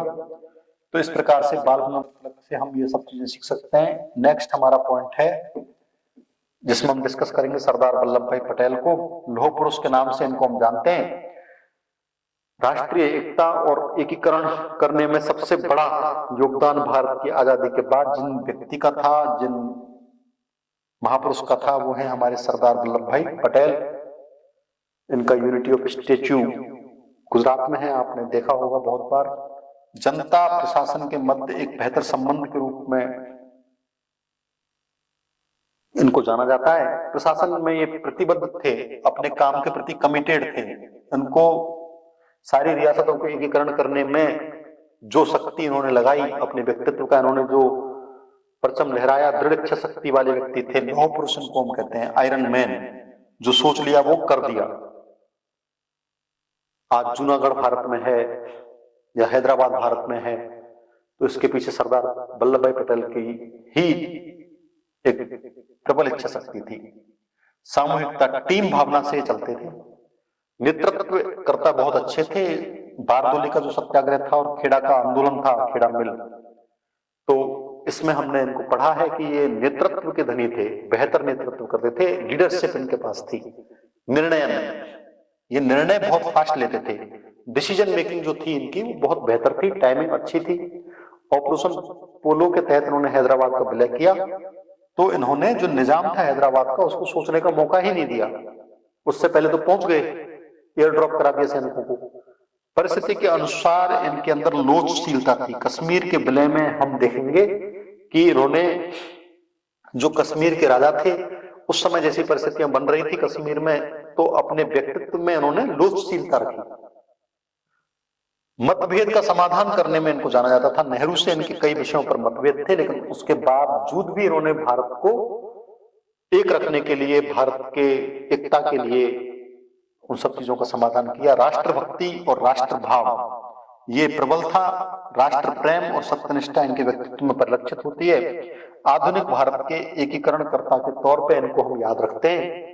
तो इस प्रकार सरदार वल्लभ भाई पटेल के जीवन से हम कौन कौन सी चीजें सीख सकते हैं, ये सब 5-6 पॉइंट है। इनको आप याद रखेंगे तो आप इसका आंसर बेहतर कर सकते हैं।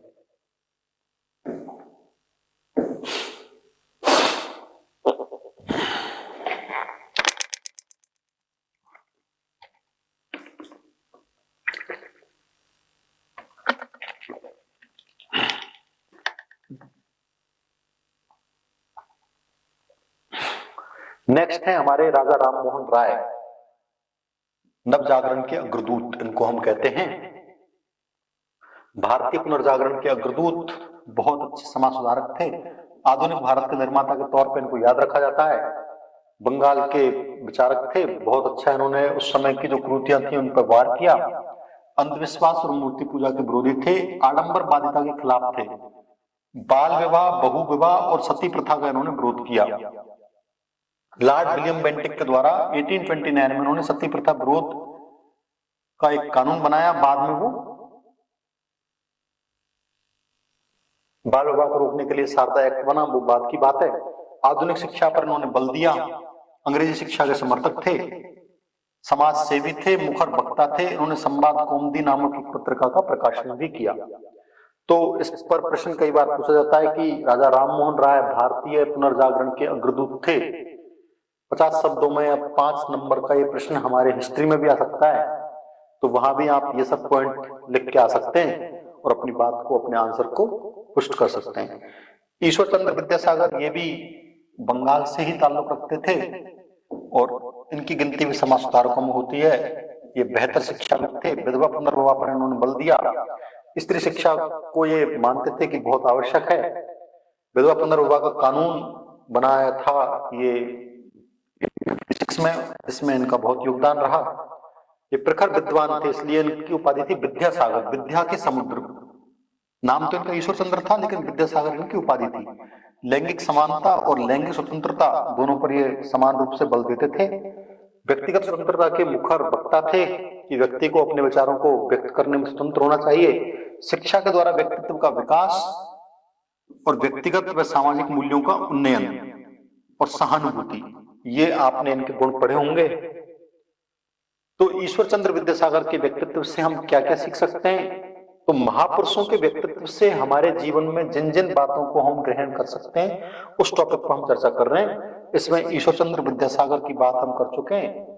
नेक्स्ट हम देखते हैं, देखो इनकी कोई गिनती नहीं है। हमारे देश में महापुरुषों की कोई कमी नहीं है। हमारा भारत ऐसा गौरवशाली देश है जहां पे हर राज्य में, हर प्रांत में अनेक महापुरुष हुए हैं, लेकिन कुछ प्रमुख महापुरुष जिनको हम और आप सभी लोग पढ़ते हैं, जानते हैं, उनके चरित्र और उनके नैतिक मूल्यों की हम बात कर रहे हैं। इसी श्रृंखला में आगे हम बात करते हैं रामकृष्ण परमहंस की। रामकृष्ण परमहंस को किस लिए जाना जाता है? एक तो विवेकानंद के गुरु थे, दूसरी बात यह कि स्नेह, दया और सेवा के द्वारा लोक सुधार की शिक्षा इन्होंने दी। मानव मात्र की सेवा ही ईश्वर की सेवा है, प्रत्येक प्राणी में ईश्वर है, इस प्रकार का उपदेश इन्होंने विवेकानंद को दिया। और विवेकानंद के रूप में भारत को एक महान सन्यासी जो मिला, उसमें रामकृष्ण परमहंस का ही योगदान है। सभी धर्मों की एकता पर बल दिया इन्होंने सभी धर्मों की सिद्धियां अर्जित की और सभी धर्मों की सिद्धियों के द्वारा ये बताया कि ईश्वर एक है और ईश्वर को किसी भी प्रकार से, किसी भी धर्म की साधना करके प्राप्त किया जा सकता है। एकनिष्ठ समर्पित भक्ति साधना का मार्ग इन्होंने प्रशस्त किया। दक्षिणेश्वर पश्चिम बंगाल में काली मठ है, वहां पे माँ काली की उपासना करते थे और माँ काली के प्रति इतने ज्यादा भावनिष्ठ थे, इतने ज्यादा एकनिष्ठ उपासक थे कि ऐसा मानते हैं कि जब रामकृष्ण परमहंस उपासना करते थे तो माँ काली स्वयं इनके हाथ से प्रसाद ग्रहण करती थी। वसुधैव कुटुंबकम और विश्व बंधुत्व कृणवंतो विश्वमार्यम, पूरे विश्व को आर्य बनाना है, पूरे विश्व को श्रेष्ठ बनाना है, श्रेयस्कर विश्व होना चाहिए। वसुधैव कुटुंबकम, पूरी पृथ्वी एक परिवार है। विश्व बंधुत्व, विश्व के सभी नागरिकों में बंधुत्व की भावना का विकास हो, ऐसा इनका मानना था। इनके ही शिष्य थे स्वामी विवेकानंद, जिनको सभी युवा अपना प्रेरणा स्रोत मानते हैं और इनका 12 जनवरी को युवा दिवस भी इनके जन्म के उपलक्ष्य में मनाया जाता है। नर सेवा नारायण सेवा ये इन्होंने दिया था कि भाई आप जो समाज के नर हैं उनकी सेवा करेंगे तो वो नारायण की ही सेवा मानी जाएगी, इसलिए नर सेवा से नारायण की प्राप्ति हो सकती है। आध्यात्मिक राष्ट्रवाद के प्रणेता थे स्वामी विवेकानंद। जिस कालखंड में भारत में जन्मे उस समय भारत पर अंग्रेजों का राज था और हिंदुओं को या जो भारत के सनातनी विद्वान थे उनकी बहुत ज्यादा पहचान उस समय नहीं थी। लेकिन शिकागो का जो धर्म सम्मेलन हुआ, शिकागो का धर्म सम्मेलन 1893 में, उसमें ये भारत की तरफ से हिंदू धर्म के प्रतिनिधि के तौर पर अमेरिका गए खिचड़ी के राजा के आर्थिक सहयोग से, और वहां जाके उन्होंने जो डंका बजाया हमारे भारत की सनातन संस्कृति का, वो आज तक हम सभी के लिए बहुत ही गौरव का विषय है। ये प्रखर वक्ता थे, अच्छा बोलते थे, आधुनिक सन्यासी इनको मानते थे, क्योंकि ये कहते थे कि केवल गीता पढ़ने से ही आपको ईश्वर की प्राप्ति नहीं होगी। गीता पढ़ने के साथ साथ आपको फुटबॉल भी खेलनी चाहिए, अर्थात आपको फिजिकली, मेंटली, स्पिरिचुअली हर तरीके से आपको रोबस्ट बनना चाहिए। रामकृष्ण मिशन के संस्थापक थे। इन्होंने रामकृष्ण मिशन की स्थापना की, अपने गुरु की शिक्षाएं थी, उनका प्रचार प्रसार करने के लिए ज्ञान योग, कर्म योग और भक्ति योग, इन पर 3 पुस्तकें लिखी। एक विचार के समर्थक थे। इनका मानना था कि आप कोई एक विचार अपने जीवन में लो, उसी विचार को अपना लक्ष्य बनाओ, उसी विचार को आप रात दिन जियो, उस विचार को आप फील करो, उस विचार को आप इमेजिन करो, उसी विचार को आप मैनिफेस्ट करो, तो एक दिन आएगा कि पूरा यूनिवर्स आपको उस विचार की प्राप्ति के लिए तैयार हो जाएगा और आप अपने लक्ष्य की प्राप्ति कर लोगे। प्रतिष्ठित जागृत प्राप्त वरान्नी बोधत, उठो जागो और अपने लक्ष्य को प्राप्त करो। इस प्रकार का इनका एक बहुत ही कॉमन, बहुत ही फेमस स्लोगन है, arise awake and stop not till the goal is reached. ये इन्होंने, इनके प्रति हम उसको पढ़ते हैं बहुत श्रद्धा से।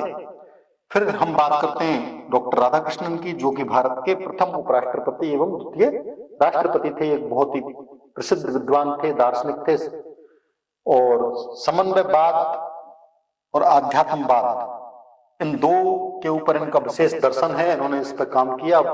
ये प्रखर शिक्षाविद थे, शिक्षा शास्त्री थे, प्रत्यवादी दार्शनिक थे।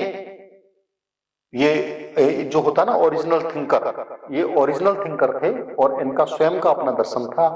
इनको हम पढ़ते हैं। पूर्व पश्चिम के दर्शनों के लिए इन्होंने सेतु का काम किया और इनके जो दर्शन का नाम है वो है नव्य वेदांतवादी। तो नव्य वेदांतवादी दर्शन, इससे हम आगे पढ़ेंगे। नव्य वेदांतवादी दर्शन के प्रणेता थे डॉक्टर राधाकृष्णन। ये भारत के द्वितीय राष्ट्रपति थे। धर्म व विज्ञान में समन्वय के लिए इनको जाना जाता है। धर्म और विज्ञान में आपस में समन्वय हो, इसके समन्वयवाद के ये प्रणेता थे। पश्चिम को आध्यात्मिक और पूर्व को वैज्ञानिक पुनर्जागरण की आवश्यकता है। ये इनका एक कोट है कि पश्चिम जो देश हैं वो वैज्ञानिक तौर पर तो बहुत प्रगति कर रहे हैं, लेकिन उनको आध्यात्मिक होना चाहिए, और जो पूर्व के देश हैं उनको वैज्ञानिक पुनर्जागरण की आवश्यकता है। तो पश्चिम को आध्यात्मिक और पूर्व को वैज्ञानिक पुनर्जागरण की आवश्यकता है, ये इनका कोट था। ईश्वर व जीव उपाधिग्रस्त हैं। ईश्वर सर्वशक्तिमान, स्वतंत्र, सर्वत्र विद्यमान है, अविद्या मुक्त है, जीव प्रंत, नितांत लघु व दुर्बल है। ये मानते थे कि जो ईश्वर है वो तो शक्तिशाली है और जीव है, उसके अंदर जो शक्ति है वो ईश्वर के द्वारा प्रदत्त की गई है, अतः जीव को हमेशा ईश्वर को मानना चाहिए। इस प्रकार का इनका दर्शन था। इस पर हम आगे बात करेंगे। ये हम पढ़ रहे हैं कि जो भारत के महापुरुष थे उनके जीवन से हम कौन कौन सी शिक्षाएं प्राप्त कर सकते हैं। भारत में बहुत सारे महापुरुष थे, लेकिन हम कुछ लिमिटेड महापुरुषों को यहाँ पे देख पा रहे हैं। रविंद्रनाथ टैगोर की हम बात करें तो इनका था मानवतावादी दर्शन। ये मानते थे कि जीवन ही हमारा देवता है। रविंद्रनाथ टैगोर, जिन्होंने की शांति निकेतन की स्थापना की, वैश्विक समानता और एकांतिकता पर इनका बल था। संप्रदायवाद का ये विरोध करते थे। पाश्चात्य सभ्यता से प्रेरित भौतिकवाद के विरोधी थे। प्रकृतिवादी थे, प्रकृति प्रेमी थे। स्त्री शिक्षा व राष्ट्रीय शिक्षा को बढ़ावा देने के लिए उन्होंने शांति निकेतन की स्थापना की। साहित्यकार व कवि थे। प्रथम नोबेल पुरस्कार इनको मिला। ये ऐसे प्रथम भारतीय थे जिनको नोबेल पुरस्कार मिला। गीतांजलि इनका एक काव्य संग्रह है, कभी समय मिले तो आप पढ़ लीजिएगा। रविंद्रनाथ टैगोर भारत के आजादी का जो कालखंड था, जिसके लिए बहुत सारे आंदोलन चले, उनमें जन गण मन जो हमारा राष्ट्रगान है उसकी रचना भी इन्होंने ही की थी। स्वामी दयानंद सरस्वती चातुर्वर्ण व्यवस्था को जन्म के बदले कर्म के आधार पर मानते थे, इसका समर्थन देते थे। जो श्रीमद् भगवद गीता में आता है, चातुर्वर्ण्यम मया सृष्टम गुण कर्म विभागवश, भगवान श्री कृष्ण अर्जुन को उपदेश करते हैं। इनका मानना था कि जो चातुर्वर्ण व्यवस्था है वो जन्म के आधार पर ना होकर कर्म के आधार पर है, अर्थात जो व्यक्ति जैसा कर्म करता है उसका वर्ण वैसा ही हुआ। ये छुआछूत और जातिवाद के विरोधी थे, जाति प्रथा को नहीं मानते थे और अस्पृश्यता निवारण के लिए उन्होंने काम किया। आर्य समाज के संस्थापक थे। 1885 में मुंबई में उन्होंने आर्य समाज की स्थापना की। इनका बहुत प्रसिद्ध एक कोटेशन है, वेदों की ओर लौटो। कृणवंतु विश्वमार्यम, पूरे विश्व को आर्य करना है, इस प्रकार की भी इनकी भावना थी। भारत भारतीयों के लिए है, वैदिक शिक्षा पर उन्होंने बल दिया। सत्यार्थ प्रकाश नामक एक ग्रंथ की इन्होंने रचना की। सनातन वैदिक आर्य परंपरा के मुखर नेतृत्व करता थे। ये सामाजिक संत थे और आडंबरों के खिलाफ ये आंदोलन करते थे। आडंबर इनको पसंद नहीं थे, तो जो भी आडंबरवादी चीजें थी उनके खिलाफ ये मुखर अपनी आवाज उठाते थे।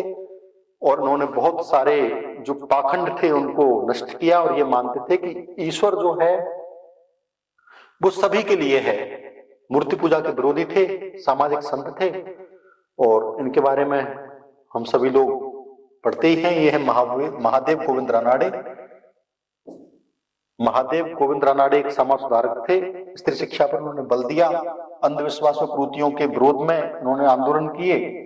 विधवा पुनर्विवाह के समर्थक थे। विधवा विवाह मंडल की स्थापना की। समाज सुधारक के तौर पर इनको मानते हैं। नेक्स्ट है ज्योतिबा फुले। ज्योतिबा फुले और इनकी जो पत्नी थी सावित्रीबाई फुले, इन्होंने पुणे में बहुत स्त्री शिक्षा के लिए बहुत सारे काम किए। शिक्षा पर इनका विशेष बल था। आत्मसम्मान व अधिकारों के प्रेरक थे। सत्यशोधक समाज की इन्होंने स्थापना की। सामाजिक समरसता समाज में होनी चाहिए, इस प्रकार से इनका मानना था। लैंगिक समानता हो, स्त्री शिक्षा के समर्थक थे। विधवा पुनर्विवाह के समर्थक थे। अछूत उद्धारक, अस्पृश्यता निवारण के लिए उन्होंने आंदोलन चलाया। समता मूलक समाज की स्थापना के समर्थक थे। किसान हितैषी काम ये करते थे। उसके साथ ही पुरुषवादी मानसिकता व बहुविवाह के विरोधी माने जाते हैं। महर्षि अरविंद घोष। महर्षि अरविंद घोष अपने जीवन के प्रारंभिक दौर में क्रांतिकारी हुआ करते थे और ये प्रखर राष्ट्रवादी व्यक्ति थे। भारतीय पुनर्जागरण के अग्रगणी चिंतक थे। आधुनिक भारतीय दार्शनिक इनको माना जाता है। बाद में पांडिचेरी में उन्होंने अपना आश्रम स्थापित कर लिया था। आध्यात्मवाद और भौतिकवाद का समन्वय इन्होंने किया। राष्ट्रवादी व्यक्तित्व के धनी थे। समाज व मानव के विकास की अवधारणा इन्होंने दी। मानवीय एकता पर जोर दिया। वसुधैव कुटुंबकम व विश्व परिसंघ की इन्होंने बात की। मानव और महामानव का कॉन्सेप्ट इन्होंने दिया। अति मानव जिसे हम कहते हैं, महामानव का कॉन्सेप्ट इन्होंने दिया। और पांडिचेरी में अरविंदो आश्रम की स्थापना की। राष्ट्रवादी क्रांतिकारी विचारक थे। पेरियार, ईबी रामास्वामी नायकर, ये दक्षिण भारत के प्रमुख सामाजिक क्रांतिकारी थे। हिंदू समाज में वर्ण व्यवस्था का बहिष्कार इन्होंने किया। हिंदू धर्म में जाति व्यवस्था के खिलाफ इन्होंने आंदोलन चलाए। मंदिर में सभी वर्णों और सभी जातियों के लोगों का प्रवेश हो, इस प्रकार के आंदोलन दक्षिण भारत में चलाए। हरिजनों को मंदिर प्रवेश को लेकर उन्होंने खूब सारी बातें की। और ये आत्मसम्मान सभी के लिए है। ईश्वर यदि ईश्वर है तो उसके लिए क्या हरिजन, क्या निम्न वर्ण, क्या उच्च वर्ण, इस प्रकार की बातें ये मानते थे। दक्षिण भारत के प्रमुख समाज सुधारक हैं।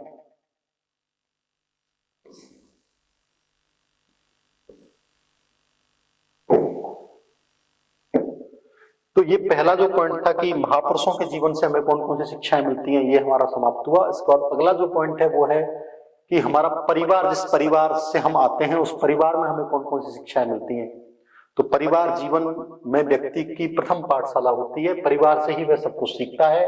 अपने माता पिता से, अपने सिबलिंग से, अपने पेरेंट्स, ग्रैंड पेरेंट्स से, अपने रिलेटिव से, वो परिवार में रहते हुए कुछ चीजों को अपने चरित्र में विकसित करता है।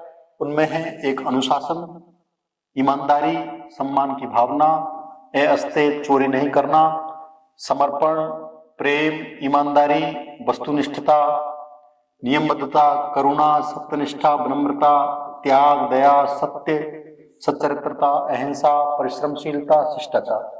ये कुछ गुण हमने यहाँ पे एनलिस्ट किए हैं, कुछ ह्यूमन वैल्यूज हमने यहाँ एनलिस्ट किए हैं। आपको जितनी इनमें से याद रह जाए उतना ठीक है। आप ये अपने मन से भी लिख सकते हैं। ये रटने की चीज नहीं है, समझने की चीज है। आप और हम सभी एक परिवार से आते हैं, तो जिस परिवार में हम रहते हैं वहां से हमने क्या सीखा? हमने अनुशासन सीखा कि जो बच्चा है वो अपने माता पिता के अनुशासन में रहता है। ईमानदारी के साथ अपने घर में रहना चाहिए। यदि व्यक्ति चोरी करना सबसे पहले कहां से सीखता है? अपने घर से सीखता है। यदि घर में अच्छा माहौल है तो व्यक्ति बाहर भी अच्छा ही करेगा। सम्मान की भावना, अपने से बड़ों का सम्मान करना चाहिए, बड़ों को नमस्कार करनी चाहिए, इस प्रकार सभी को आदर देना चाहिए। ये सब बातें व्यक्ति कहां से सीखता है? अपने घर से सीखता है। चोरी नहीं करनी चाहिए, समर्पण रहना चाहिए, आपस में प्रेम के साथ अपने घर में रहना चाहिए, ईमानदारी, अपने कर्तव्य कर्मों के प्रति वो सत्यनिष्ठ हो, दूसरों के साथ बातचीत करे तो उसमें शिष्टाचार होना चाहिए, परिश्रम करे, जीवन में सच्चरित्रता का पालन करे। किसी व्यक्ति के जीवन में मूल्यों का समावेश व पोषण परिवार से ही प्राप्त होता है। परिवार मनुष्य की प्रथम पाठशाला है। माता पिता, दादा दादी, अग्रजों द्वारा किया गया व्यवहार व दिए गए संस्कार बाल मन पर अटल छाप छोड़ते हैं। क्योंकि जो बालक का मन होता है वो तो कोरा कागज है, सफेद पन्ना है, उस पर आप जैसे कलम चलाओगे वैसा ही उसका संस्कार बन जाता है। उदाहरण देखो, जीजाबाई के द्वारा शिवाजी को महान बनाने की शिक्षा बचपन से ही दे दी गई थी।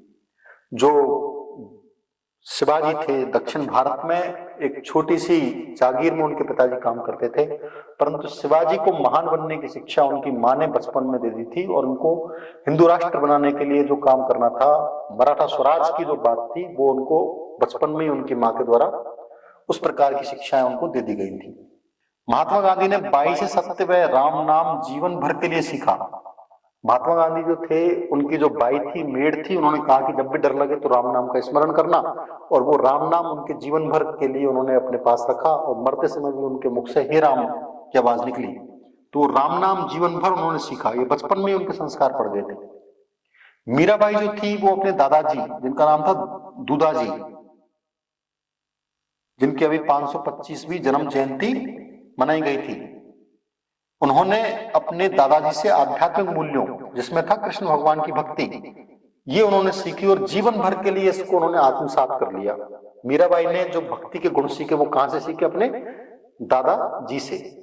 रानी लक्ष्मीबाई, जिनका बचपन में नाम मनु था, उन्होंने बचपन में ही अपने दादाजी से युद्ध संबंधी मूल्यों, वीरता, साहस, धीरता इत्यादि को सीखा। अर्थात व्यक्ति जो बचपन में सीखता है वो उसकी स्मृति में चिर हो जाता है, दृढ़ सीमेंटेड हो जाता है। तो इसलिए बचपन में व्यक्ति को अच्छे संस्कार मिलने चाहिए। बचपन के संस्कार व्यक्ति को जीवन भर काम आते हैं। फिर हम जिस समाज में रहते हैं वहां से भी हम कुछ चीजें सीखते हैं। तो देखो, समाज से हम जो चीजें सीखते हैं वो जो गुण हैं उनमें एक ट्रिक है कि वो स से गुण शुरू होंगे। तो स वाले जो गुण हैं वो आप माने अधिकांश की वो समाज में रहने से हमें मिलते हैं, जैसे सहनशीलता, सांस्कृतिक मूल्य, सहयोग, सर्वधर्म समभाव, समाजीकरण, सामाजिक समरसता, सामंजस्यता, समन्वय, समानुभूति, सहानुभूति, सहिष्णुता, समता, सेवा भाव, संभाव, संयम, निष्कपटता, निस्वार्थता, प्रतिबद्धता और करुणा। ये सब चीजें व्यक्ति कहां से सीखता है? अपने समाज से सीखता है, जिस सोशल एटमॉस्फेयर में हम लोग रहते हैं। मनुष्य सामाजिक प्राणी है, मैंने सोशल एनिमल। वह जिस समाज परिवेश में रहता है उसका प्रभाव उसके मन मस्तिष्क पर जरूर छाप छोड़ता है, एक अमिट छाप छोड़ता है। समाज के क्रियाकलाप, रीति रिवाज, सामाजिक परिवेश व्यक्ति के चरित्र व व्यक्तित्व के निर्माण में सहायक होते हैं। अतः सभी मानवीय मूल्यों के पोषण में समाज का योगदान सराहनीय है। उदाहरण के तौर पर राजा राम मोहन राय, उन्होंने बाल विवाह पर रोक लगाई क्योंकि इन्होंने समाज में देखा उस समय इतना ज्यादा बाल विवाह था। ईश्वर चंद्र विद्यासागर, उन्होंने विधवा विवाह की शुरुआत की, देखा समाज में किस प्रकार से विधवाओं को जबरन सती कर दिया जाता है। दयानंद सरस्वती, सामाजिक शुद्धिकरण का आंदोलन चलाया, उन्होंने देखा समाज में किस प्रकार से अछूतों के साथ में व्यवहार होता है। तो उस सब तरह के गुण उन्होंने समाज में विकसित किए। अंतिम इस कड़ी में है शैक्षणिक संस्थाओं से प्राप्त मूल्य। शैक्षणिक संस्थाओं में हमारे आगे स्कूल्स आ गए, जैसे प्ले स्कूल हो गए, बच्चों को शुरू में तो वहीं से चीज सिखा देते हैं। फिर स्कूल्स हो गए, फिर कॉलेज हो गए, यूनिवर्सिटीज हो गई। तो बड़े बड़े इंस्टीट्यूशन हो गए। तो उन सब में व्यक्ति पढ़ता है तो वहां से क्या क्या सीखता है? तो शैक्षणिक संस्थाओं से सीखता है समानता, स्वतंत्रता, सहयोग, परानुभूति, जवाबदेहिता, धर्मनिरपेक्षता, कर्तव्यपरायण, बौद्धिक विकास उसका होता है पढ़ने से।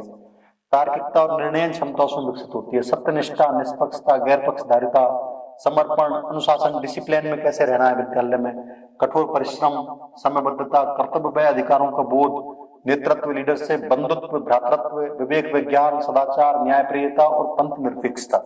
ये सब बातें वो कहाँ सीखता है? ये सब बातें सीखता है वो अपने विद्यालय में, अपने कॉलेज में, अपनी यूनिवर्सिटी में, अपने इंस्टीट्यूशन में जहां वो पढ़ता है, अपनी ट्रेनिंग एकेडमीज में। जैसे आप OTS में कुछ चीजें सीखेंगे, जो हमारे जितने भी हमारे ट्रेनिंग सेंटर हैं वहां पे भी आपकी क्लासेस होती हैं, तो वहां पे इन सब बातों की चर्चा होती है कि भाई आपको वो ट्रेनिंग क्यों दे रहे हैं? आपको सर्टेन वैल्यूज आपके अंदर OLQ जिन्हें कहते हैं, ऑफिसर्स लाइक क्वालिटीज, OLQs आपके अंदर डेवलप होनी चाहिए, आपके व्यक्तित्व में OLQs हो, आपका व्यक्तित्व प्रभावी बने।